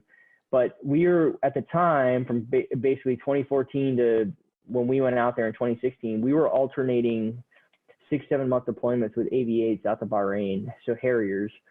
So one F-18 squadron per year was getting to go to combat in support of OIR. So, and I just happened to be in the squadron at the right time that got selected to do that. But there are a lot of guys that train their entire careers flying an F-18 and never get to do it in like a tactical environment, which would suck, right? Like I would imagine that would suck. I was just lucky enough to be able to go. That's insane. I don't think I could imagine like spending 10 years in like the Marine Corps infantry and like never deploying. It would just be like, I don't know. It's a lot of schooling. I mean, you do have good skill set after you get out, like your job obviously translates very well to the civilian world, but what you said. Yeah, I personally know like several aviators that have never done, and it by no fault of their own, right? Just like poor timing. Oh yeah, you can't choose what unit you go to. You can't choose where deployments are going to happen, especially like 2016. I mean, how often were we sending people to Iraq and Afghanistan and Syria in 16? I mean, it was pretty much like we were kind of, that's pretty much, that's when Trump came in and was kind of just like, hey, we're going to get these people out of there. You know what I mean? So, yeah, I mean, we're still helping the Iraqis, the CTS, try to eradicate, ISIS in the country of Iraq, the land territory of Iraq. And like I said, it was 2 Marine Corps squadrons minus the ones, not including the ones that were flying off the MEU and stuff, or the carrier, the Navy carriers. But there were only 2 F-18 or Marine Corps squadrons per year going to combat at the time. That's pretty not including the MEUs and stuff like that. I remember you had texted me or sent me a message on Facebook or something like right when you were done with that. You sent me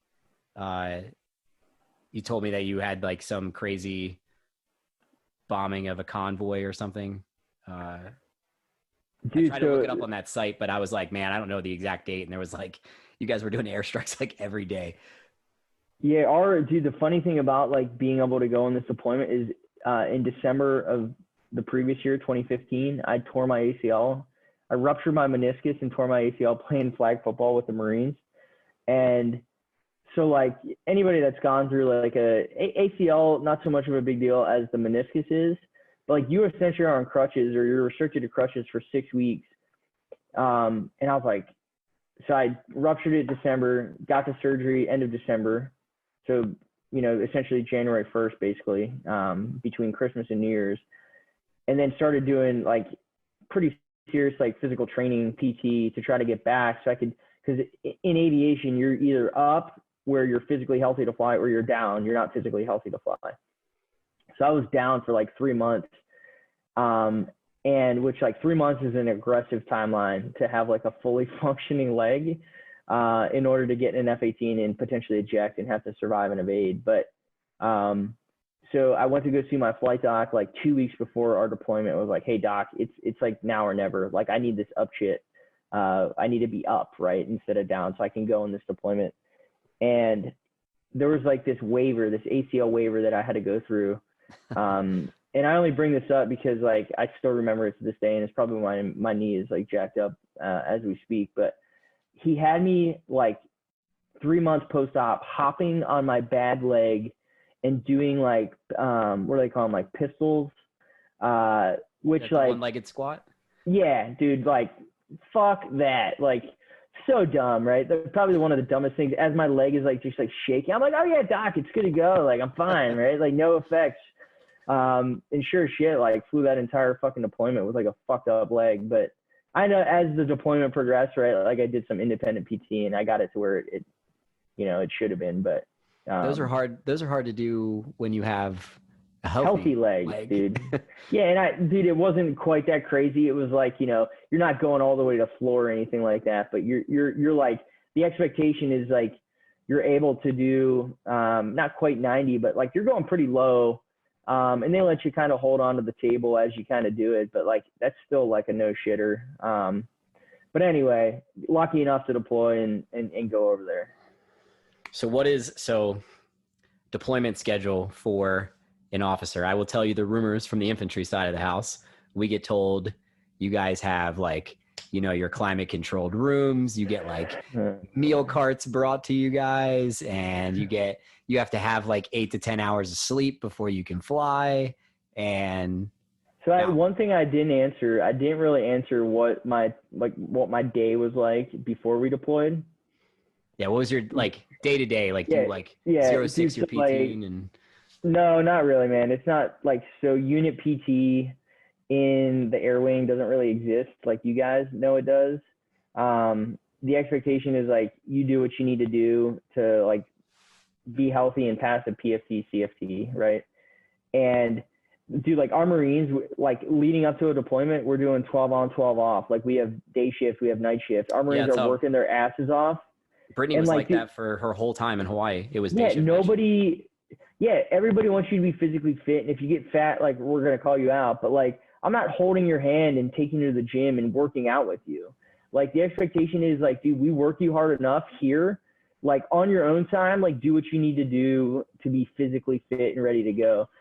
Like the wing, I will say, in my opinion, the wing work schedules in the fleet, minus like when you guys are in the field, obviously, right? I'm not talking about that, but just like when you're in the barracks or whatever, when you guys aren't out on a field exercise, like you guys work, your days are shorter, by and large. Like 100%. You guys have, and this is me being married to somebody who was in the aviation side of the house. Yeah.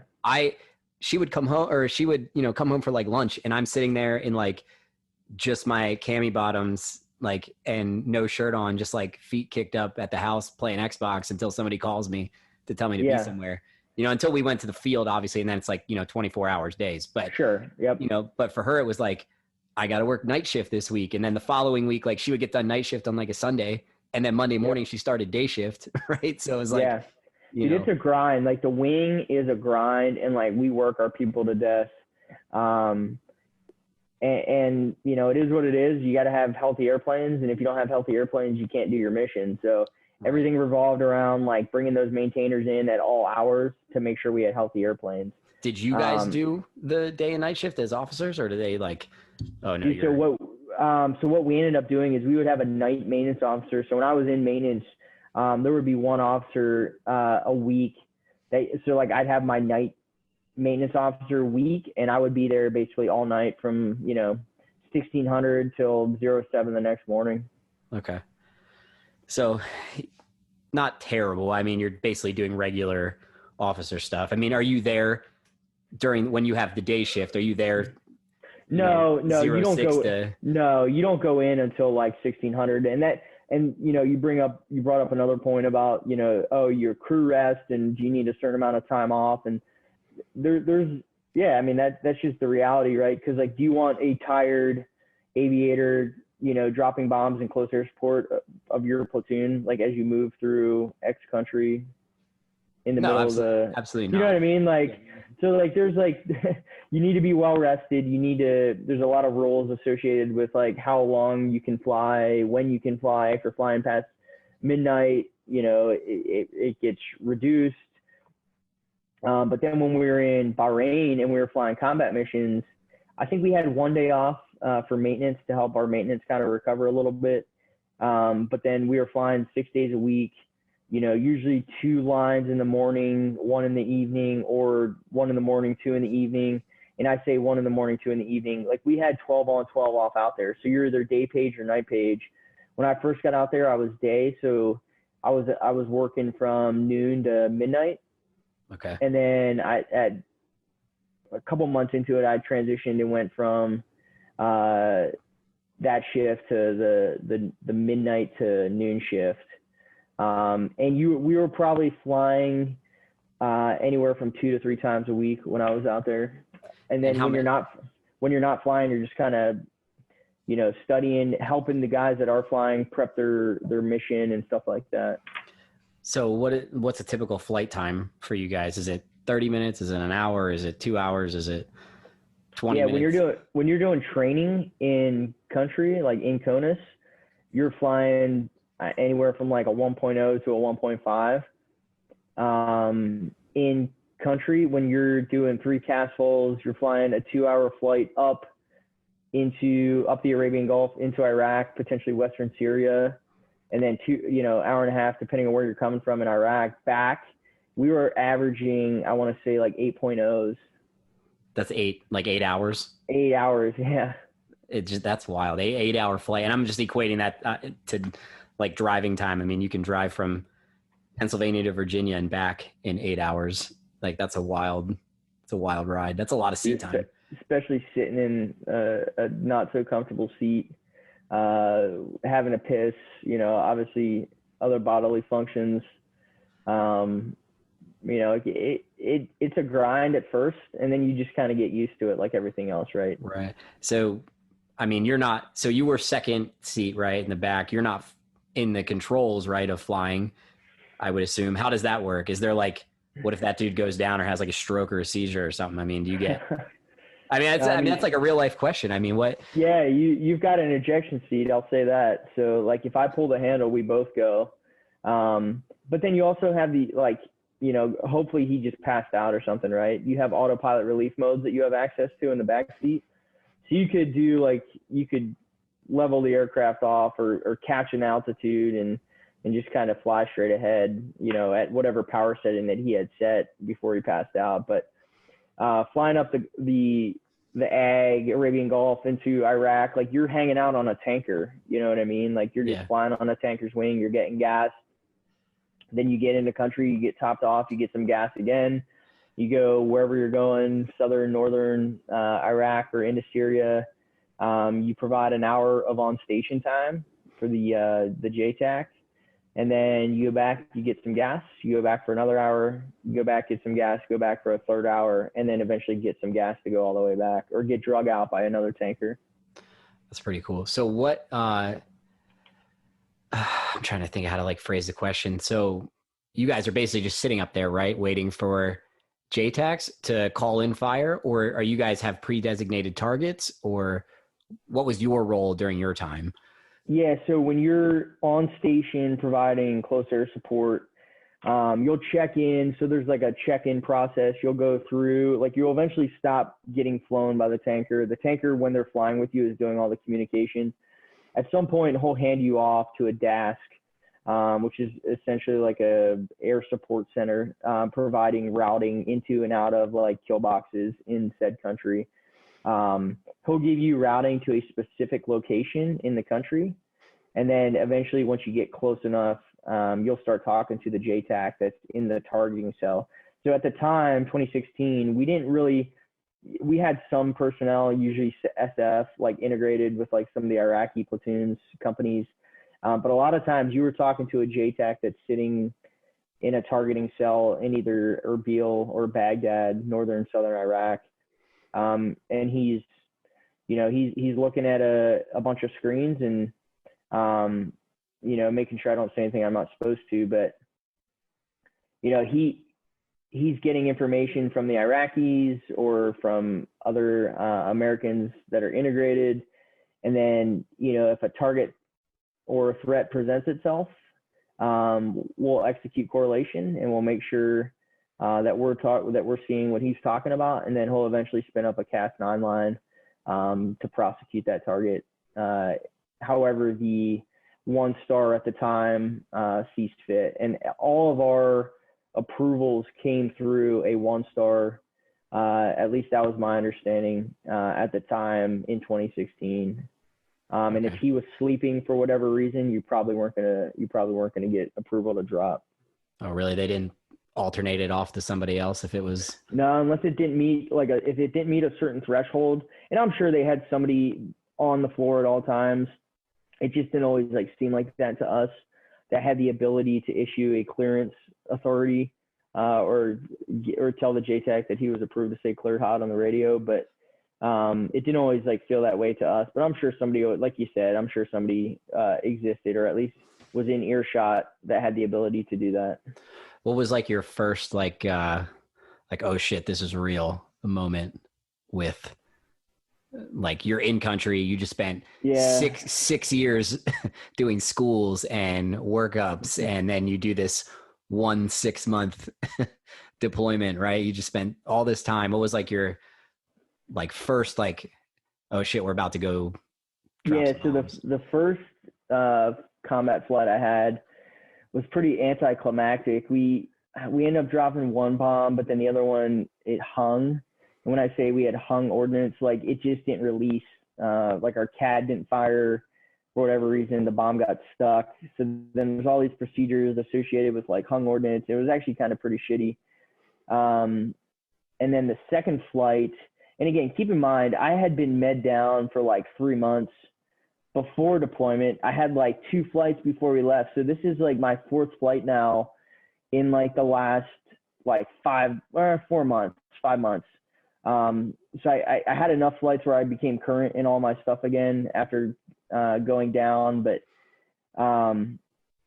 it was my second flight in country. We were in Western Iraq. We get a call from the JTAC, and it was actually a Marine JTAC in Al-Assad, Western Iraq, and he's like, hey, we got troops in contact. And when they say troops in contact, we're kind of pre-programmed to think and react a certain way. And at the time, like I said, there weren't many American boots on the deck, and it was an Iraqi platoon that was taking fire from the enemy. And dude, it was super shitty weather. So on our aircraft, we have a sensor called the lightning pod that allows us to use infrared or electro-optical TV sensors to see the target. And if you have clouds between you and the target, that obviously affects your ability to target them. So we were dealing with some pretty shitty low cloud decks that are around 10 to 12,000 feet. And all of our ordnance, our standard combat loads, relied heavily on GPS. And the thing with GPS is you have to provide a minimum time of fall for the weapons to actually acquire the GPS satellites once they come off your aircraft. So being that low is it kind of hurts you a little bit. And then you're flying inside wedges now for, certain surface to air threats. So pretty chaotic situation. And then you combine the fact that the JTACs had troops in contact, right? Like that was like probably my first real, like, oh shit, like this is for real, moment. And dude, it doesn't matter like the previous 6 years, right? Like it doesn't matter, all the training that you can go through until you like experience that moment, for yourself. It's just like, there's nothing that can replicate it. Right. I think it's the same kind of in my world. I mean, you can do ranges and clear houses and all that stuff all day, but none of them shoot back ever. So right. It's a very different world being downrange. And it's like, once you step off and you're like, oh, we're actually getting shot at. This is what we've been doing. Like, but I know for you guys, it's like, you could never be like, all right, we're going to do this flight and we're going to wait till it rains though, or it gets really cloudy and then we're going to do it. You know what I mean? Like, we're like the hung workers thing. There's no way to train for an actual hung work. Guys, what I'm picturing is like the round didn't come off the jet, right? Like it just sat there. Yeah, it just sat there. Yeah, just nothing's crazy, but and there's procedures in our checklists and stuff like that. And you practice to a certain extent in the sim. You at least like, you saw it maybe once like 3 years ago, you know what I mean? But like doing it for real and executing the procedures for real and dropping bombs that have the ability to like, create hate and discontent for those folks on the ground, like for real, when there's actual people on the other side of your sensor, like it just creates a different feeling. Do you get to see all that, or are you pretty disconnected from that whole experience? No, so like in the back seat, so this is kind of where we make our money, right? The pilot's doing all the flying, we're running all the sensors, and doing the targeting, and we're talking to the JTAC, and we're finding the shithead, on the ground that's shooting rockets at friendlies, and so we're actually doing all that coordination with the JTACs on the deck. Okay.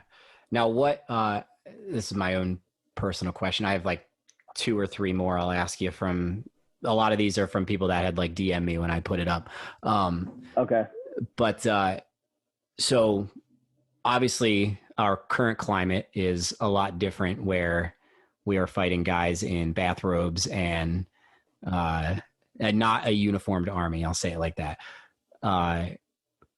Previous to your generation, we were, World War I, World War II, Vietnam, they had, well, I wouldn't say necessarily Vietnam, but you had other enemies that could also fly planes, right? And it was more, that was a big deal. Was like the average life expectancy of like a World War I pilot was like 15 seconds or something crazy. But those guys had freaking, I've read plenty of stories, man. They're insane. So what is the, like, I mean, I know for like the helicopter guys doing like, dropping us off or picking us up or picking up casualties or whatever, obviously they have a bigger threat. But for you guys, was there really any threat at all? Or are you guys just chilling? Or did you guys get comms of like, they had missiles that could reach you guys? Or yeah, I mean, so there were intel assessed that they had certain capabilities, depending on how low we were flying, surface to air missile systems, particularly like infrared, like SA-7s, 14s, which are just surface to air missile systems, shoulder fired, with tone. So they're firing at a heat signature, which is your exhaust on the aircraft. Below, we didn't really fly too often in those envelopes.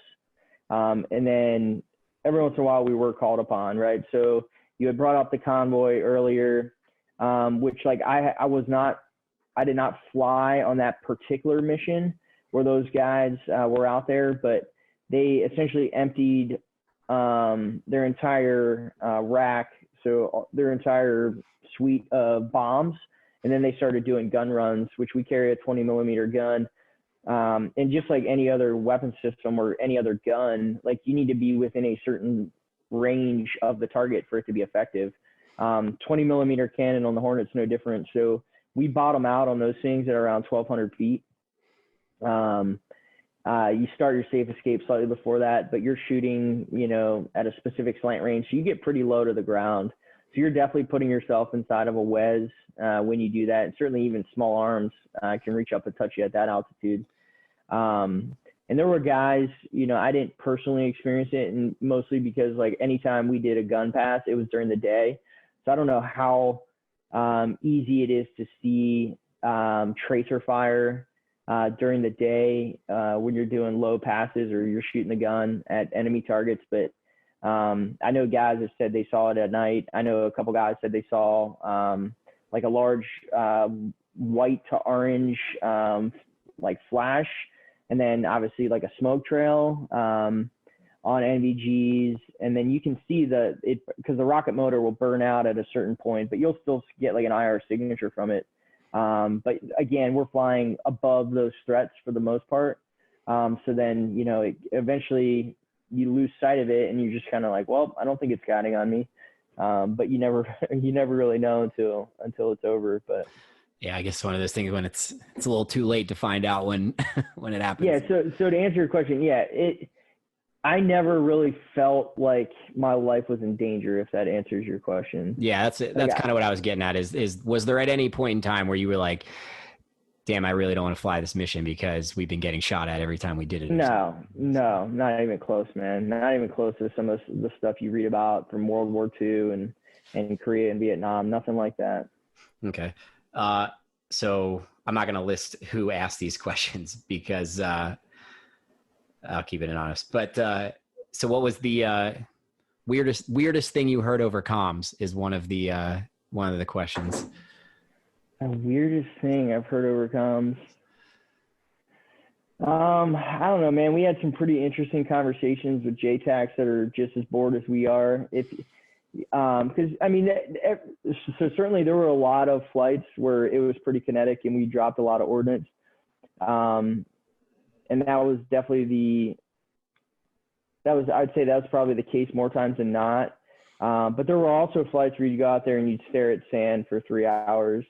It's got to be so terrible. You're just driving around doing nothing. Yeah, right. Like you never know. You just never know. So we had some pretty interesting conversations with JTACs that were out there in country for quite some time. And so I will say that our current enemy is not stupid. A lot of people think they are, but they're not. Being on the ground, I can tell you that they are very smart and they're very intuitive and they know, right? Like even if we would have a drone up that you would think makes no noise, they knew.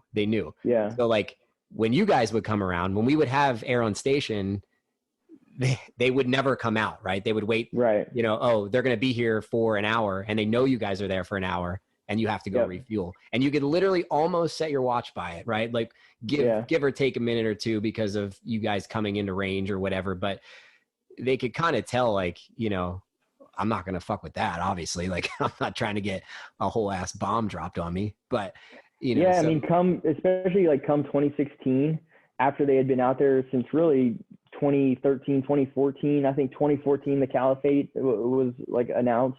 Mm-hmm. Dude, like anybody that has survived in a war for 2 straight years is probably somebody who is like 1, intelligent, and 2, has like learned some shit along the way.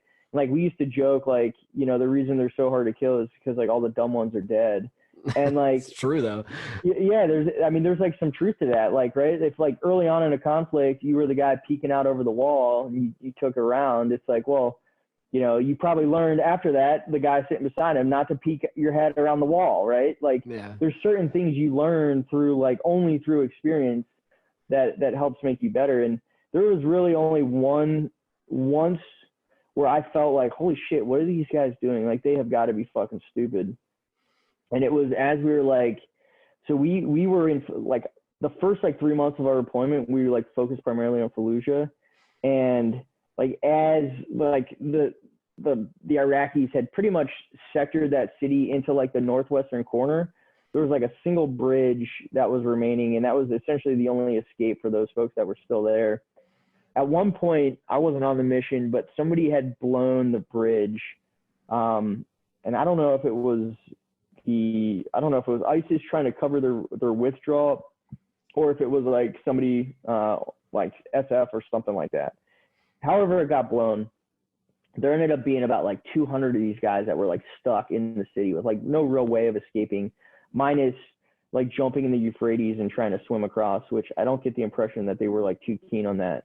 And I only say that because there was we had a section of Hornets up there on one of the last nights before the Iraqis finally took Fallujah back, and there was like 200 guys like at what looked like a house party.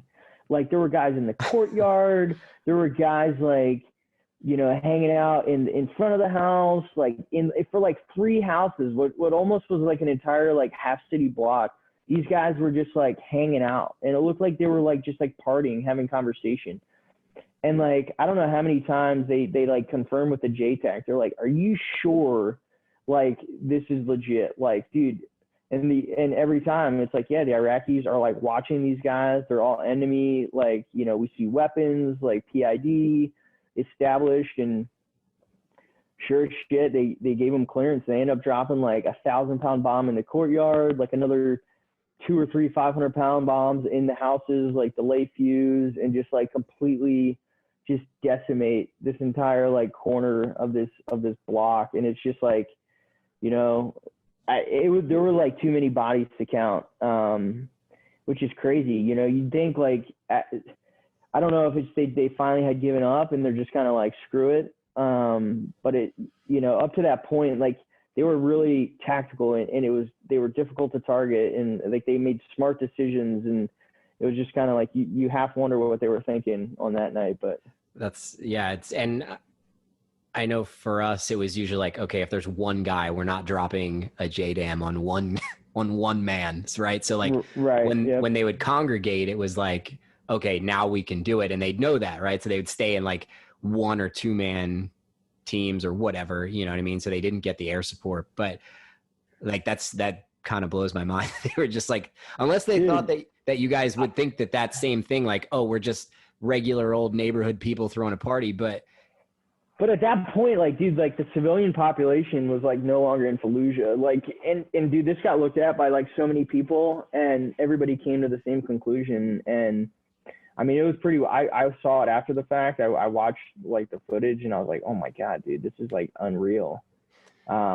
Pretty wild stuff. And then personally, one of the craziest things that we did, that I was like actually on the flight, is we were just kind of hanging out. There was a couple bad guys that we had previously dropped on, and then we watched the one, because you would not believe how many times you drop a 500-pound palm like 10 feet away from somebody and they get up and run away. I can't explain to you like how that happens. Yeah, right. Like how? Dude, it's a fragmentary bomb, right? So there's not a lot of blast to it. So like if that frag just happens to miss you, you know, then like, or you know maybe you're not mortally wounded in that second, and maybe you're slowly dying and we just don't know it, but like, and your adrenaline's pumping, but you're gonna probably run away. So this one time we watched this guy run, and he goes inside this house, or it looked like it was a part, like they're all compounds out there, right? Like it's like a house with like a courtyard and like like this big wall around it and like all this crazy stuff. So this guy goes in there. We're just kind of watching him, waiting for like him to do something stupid. Sure enough, comes back outside, gets in the back of this like Toyota Hilux, like those things they love to drive, right? I'm just calling it a Hilux. It might have been something else. The diesel trucks or whatever. Yeah, dude. I don't know what the weapon system was, but they used to put Dishkas dude, on the back of them. Yeah, it was like a Dishka too, man. He's standing up like full, like every terrorist movie you've ever seen. They drive forward of this wall. The Iraqis were maybe like 200 meters away at a security position. Mm-hmm. He starts like firing this Dishka from the back of this pickup truck. And I'm like, holy shit, man. Like, no way this guy just did that. And the JTAC was like, are you guys seeing this? Are you guys seeing this? They're like, yeah, we're seeing it. He's like, fucking, 9-line to follow, and blah, blah, blah, blah. Like, spits out the 9-line. We come around, drop a 500-pound GPS bomb, laser guided on this guy. And then it's like we poked the hornet's nest because, like, dude, we dropped this bomb. And the funny thing is, like, I say funny, it's not funny anytime you take a life, but he gets off, like, right before the bomb hits. He's like, gets off the back of the pickup truck. He's like high-fiving his buddy. Like, yeah, we got him. And all of a sudden, like, IR washout, big boom. And then, dude, like 10 of these guys run out of the house and they start running across this open field. And at this point, we had like dropped pretty much everything except for a 1,000-pound GPS bomb. That's all we had left. And gun. We had gun. And to your point, right, they got smart. So they're not walking beside each other or in a large group. They're walking, 20 to 30 meter spacing, single file, or kind of staggered. They would almost replicate what we do. Exactly, dude. That's exactly what they were doing. And all we had was a GPS guided bomb. And once you release that thing from the aircraft, like, you can't guide it. So you're guiding it on a point. And if it's only GPS, like, you can't change that point post release. So the JTAC was like, yeah, what do you, like, because he wanted us to drop this bomb. He's like, do you think you could just kind of like Kentucky windage this thing out in front of him and like just try to get it close? Because like 1,000-pound bomb close is still probably going to be good enough. And we're like, we've got the gun, like, definitely a better option. These guys are like single file, like, dude, we can just freaking rake this thing, like, through their line of troops. So we finally end up getting clearance to shoot the gun. These guys go inside this like apple orchard, or what I would call like an apple orchard, and they're like trying to hide behind like trees and all this stuff. And we start doing like gun runs on these guys. And operating the sensor while you're like, in a 30-degree dive or 25, 30-degree dive, going 500 plus knots is not like an easy thing to do. And then like, obviously your beaten zone on a 20 millimeter cannon, if there's any kind of G's or, it's like, it's not an easy thing to do. But, we ended up being pretty successful. And it was definitely probably one of my most memorable flights I've ever had in the F-18. That's pretty wild, man. We had a similar story. I forget what type of bomb it was, but at the end of the day, our pilots, our close air support, put a bomb in a courtyard. And for people listening, the houses in Afghanistan or Iraq, they're like, there's like a wall, right? And then there's a door that enters the courtyard. And then there's like 10 rooms within that courtyard of like a bedroom or the women's room or the kids' room or whatever. So every house has like a courtyard for the most part. And that's like where they have like their garden or whatever they do. I don't really know. But a guy ran through this house, ran through the courtyard, and our pilot put the bomb in the door that he ran into. And this dude came walking out. Like, I don't know if you've ever seen the A-Team, right? When he gets out of the furnace, when they like go to cremate him and he's like smoking and that dude like passes out. You know what I'm talking about? That's kind of like there was like smoke everywhere and dust, and this dude just came like walking out with his hands up. And it wasn't my squad, it was first squad, I believe, but they had to shoot him like probably like close to 10 times after that. Like, and I don't know if it was like you said, the adrenaline or you're like, there's no way that this dude just ate that and walked out of that room. But and like you said, the smart ones aren't, they're not the dead ones. So I don't know. I just wild times over there from those people. But I don't know. What do you think the aviation world is going towards in the future? What do you think obviously our current climate is kind of dying down for the most part, but yeah, I mean, obviously aviation became kind of like, not to take the tip of the spear away from you guys, because, by all accounts, we exist to provide, support for you guys. But it almost seemed like we were becoming more at the forefront, or at least we were taking like the tactical lead in the later half of Iraq, where we didn't necessarily have the boots on the deck anymore, but the aviation threat was like, still, or the aviation deployments were still happening, and we were getting after it. So I don't know, man, if we continue down this path of, fighting these terrorist organizations in the Middle East, Africa, I don't know. I think it probably, the status quo remains what it's been, at least recently, where it's going to be aviation doing a lot of that work. Should we find ourselves in some kind of near peer fight, obviously it's going to be all hands on deck, and we'll probably, but do I know what that looks like? I don't know. I think politicians and the decision makers are hesitant to put boots on the deck. And, everybody kind of, has their own thoughts about it. But I think most folks would rather not do that. Right. And certainly, like I said, aviation, I think it's a little safer, right? Like I'm not getting shot at, or I'm sure I'm getting shot at. I'm sure we got shot at, but it's not as likely that you're gonna have casualties, U.S. casualties, just by sending in aviation as you would boots on the deck. Right.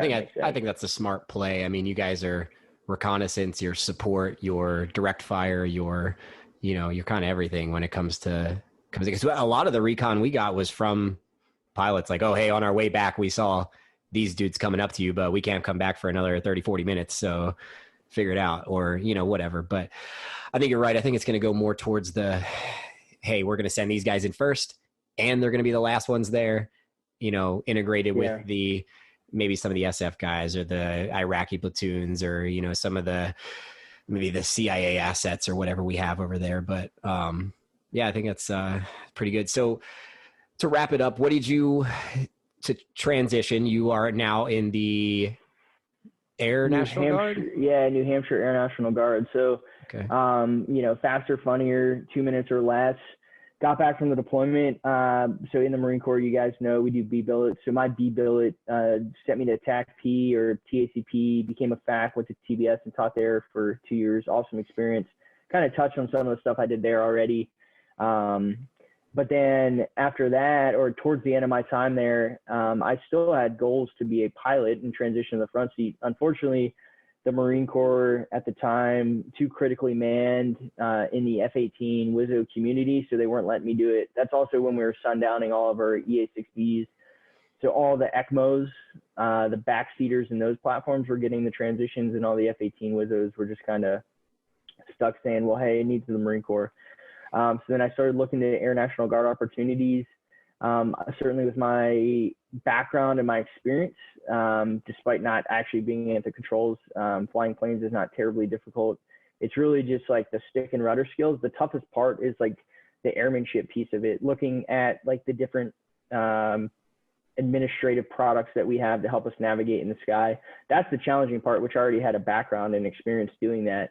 And certainly working with tactical systems and flying as much as I did, it allowed me to be pretty competitive applying for a bunch of Air National Guard units for a pilot slot. Had a couple offers, and then ended up selecting Pease Air National Guard Base in Portsmouth, New Hampshire, flying the KC-46, which is the Pegasus aircraft. It's the Air Force's next generation or newest tanker that just joined the fleet. Okay. So did you train? You transferred right. You transferred right from the Marine Corps into that. September 5th EAS from the Marine Corps. September 6th commissioned in the Air National Guard. Went to, no shit. One day later, went to undergraduate pilot training at Vance Air Force Base in Oklahoma. Got my wings through that process, flying T-6s, T-1s. And then just actually got back a week ago from McConnell Air Force Base in Kansas, where I actually did my initial qual training on the 46. Okay. So just got back to the unit, and now, starting to fly missions here. So is that a reserve unit, or are you active duty still, or?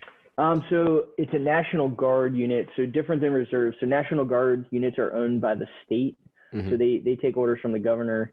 Whereas like a reserve squadron reserve unit is still technically a federal asset, not a state asset. So I am still on active duty only because when I went to flight school, those are all active duty orders. And then coming back from any kind of training, or at least initial qual training, you get another 5 to 6 months of active duty. So I haven't left active duty since, I joined in 2010, like I said.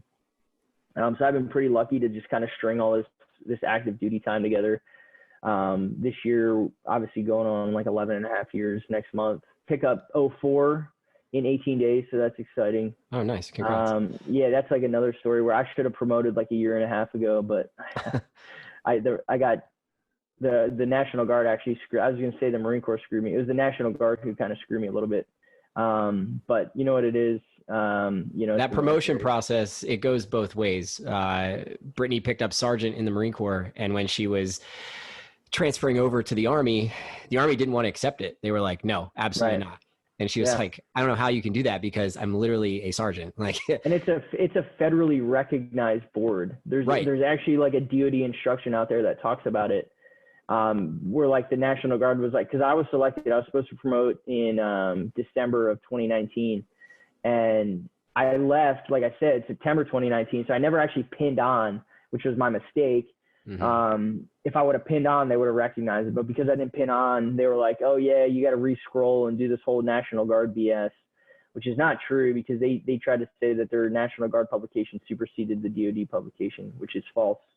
No matter how many times you look at it. But it is what it is, man. You would think that, and obviously we are very biased because we were in the Marine Corps. I'm sure there's gonna be people that listen to this that are not in the Marine Corps, but I would say if you get promoted in the Marine Corps to something, it doesn't matter if it's PFC or general, that should be recognized by every single branch.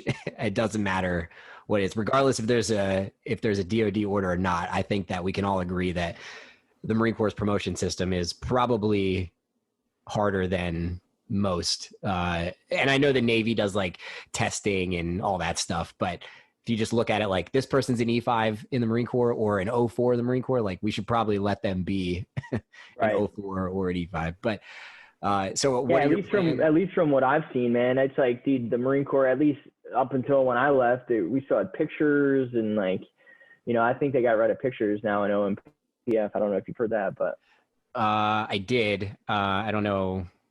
I think it was last year or the year after. Yeah, the year before, I think that's still 20. the case. I don't think the Air Force has had pictures for a long time, so there's definitely some like physical fitness standard. When Brittany was pregnant with Ethan, our first kid, about 7 years ago, she got FAP'd out, which is the Fleet Assistance Program for the enlisted side of the house. When she was in aviation, so they're like, you can't work here because it's not safe being pregnant. So they sent her to combat camera, and that's what she was doing. She was taking all of the reenlistment in her package boards, and we were in Hawaii, and my first sergeant was like, hey, is that your wife down at combat camera? And I was like, yeah. So I had to get an in with combat camera to kind of skip the line to send all the staff sergeants and gunnies who were going to boards and going to schools that needed pictures and stuff to go down there. So, but I think you're right. I think they got rid of that in like 2019, 2020, something like that for equality or whatever. But what are your plans going forward because you're obviously not going to be on active duty with the National Guard forever. I mean, so, I mean, the goal for me would be, when I finish this next set of 6-month orders, I'll be close to 12 years. So in a perfect world, I'll be able to just continue riding this active duty train all the way to 20 active years. Probably won't work out exactly like that, but then you still have 20 good years, right? So like, even though I don't have 20 active years, I could get 20 good years, which affects your retirement when you can start collecting it. I'm sure you know. The point-based system and all that stuff, right? Yeah, but like there are full-time opportunities at my unit. My goal is to continue flying here at the unit full-time, whether that's in a active duty status, a technician status, which is a different pay scale. It's like a GS 13 pay scale, I think, which is like an 04 equivalency. There's opportunities to do that. And then there's obviously opportunities to still deploy and go on trips and TDYs and, go here, go there. So my goal is to stay at the unit full time. We'll see how it all ends up working out. But yeah, we're not going back to finance. Not at this point, right? Like I've gone down this aviation path, and I'll probably end up riding this train and seeing where it takes me, staying at the unit, getting the hours, maybe looking at the airlines, looking at cargo or FedEx, UPS. I was going to ask any commercial flights or like you said, like FedEx or UPS flights or DHL, because you can go overseas or. Yeah, I mean, not right now. I don't have, because like I said, I was a lot of my hours in the Hornet. Actually, all my hours in the Hornet don't count because I was a backseater, and there are hour minimums you need in order to be a pilot at the airlines, or at least have an opportunity to get hired. Right. And I'm probably a couple years away from that. So at least for the time being, I'll be looking for work at the unit full time.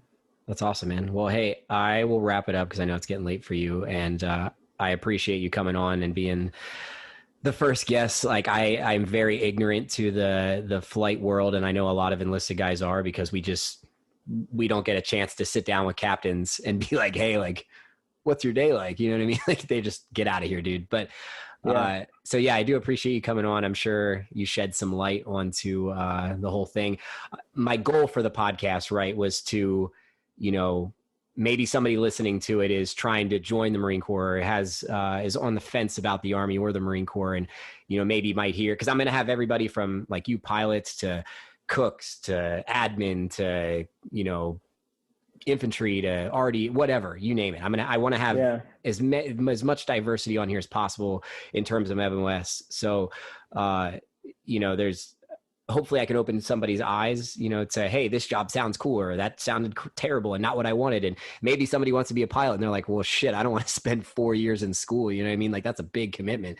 So, hopefully we can open eyes to that. And then my other goal, secondary, that's why I asked about the transition, was the transition process is very rough for a lot of people. You know what I mean? Like, I know sergeant majors and first sergeants have a hard time with it because they spent 20 years doing one thing and they don't know anything else. And then there's a lot of guys in my bracket that also had a hard time transitioning, and the Marine Corps doesn't set you up for success in that aspect at all. And should they? I don't know. I don't think they should. It's not really their job. You sign a contract to join and leave at a certain date. So it is what it is. But the preparing aspect of it, looking back, hopefully we can help some people like that going forward. And, who knows, the guy my old company gunny that jumped from, doing the Marine Corps for 15 to 17 years, whatever it was, to right to the civilian world and taking that early pay to retire, could shed some light on it. And you might be like, well, shit, good thing I heard that, because, I want to transition. But so that's kind of the goal of the podcast. And I'm glad I could have you on first. One, family. Two, you had a pretty cool job that a lot of people don't get to hear about. But so I appreciate it. And, I'm glad we got to stay in touch and do the whole thing. So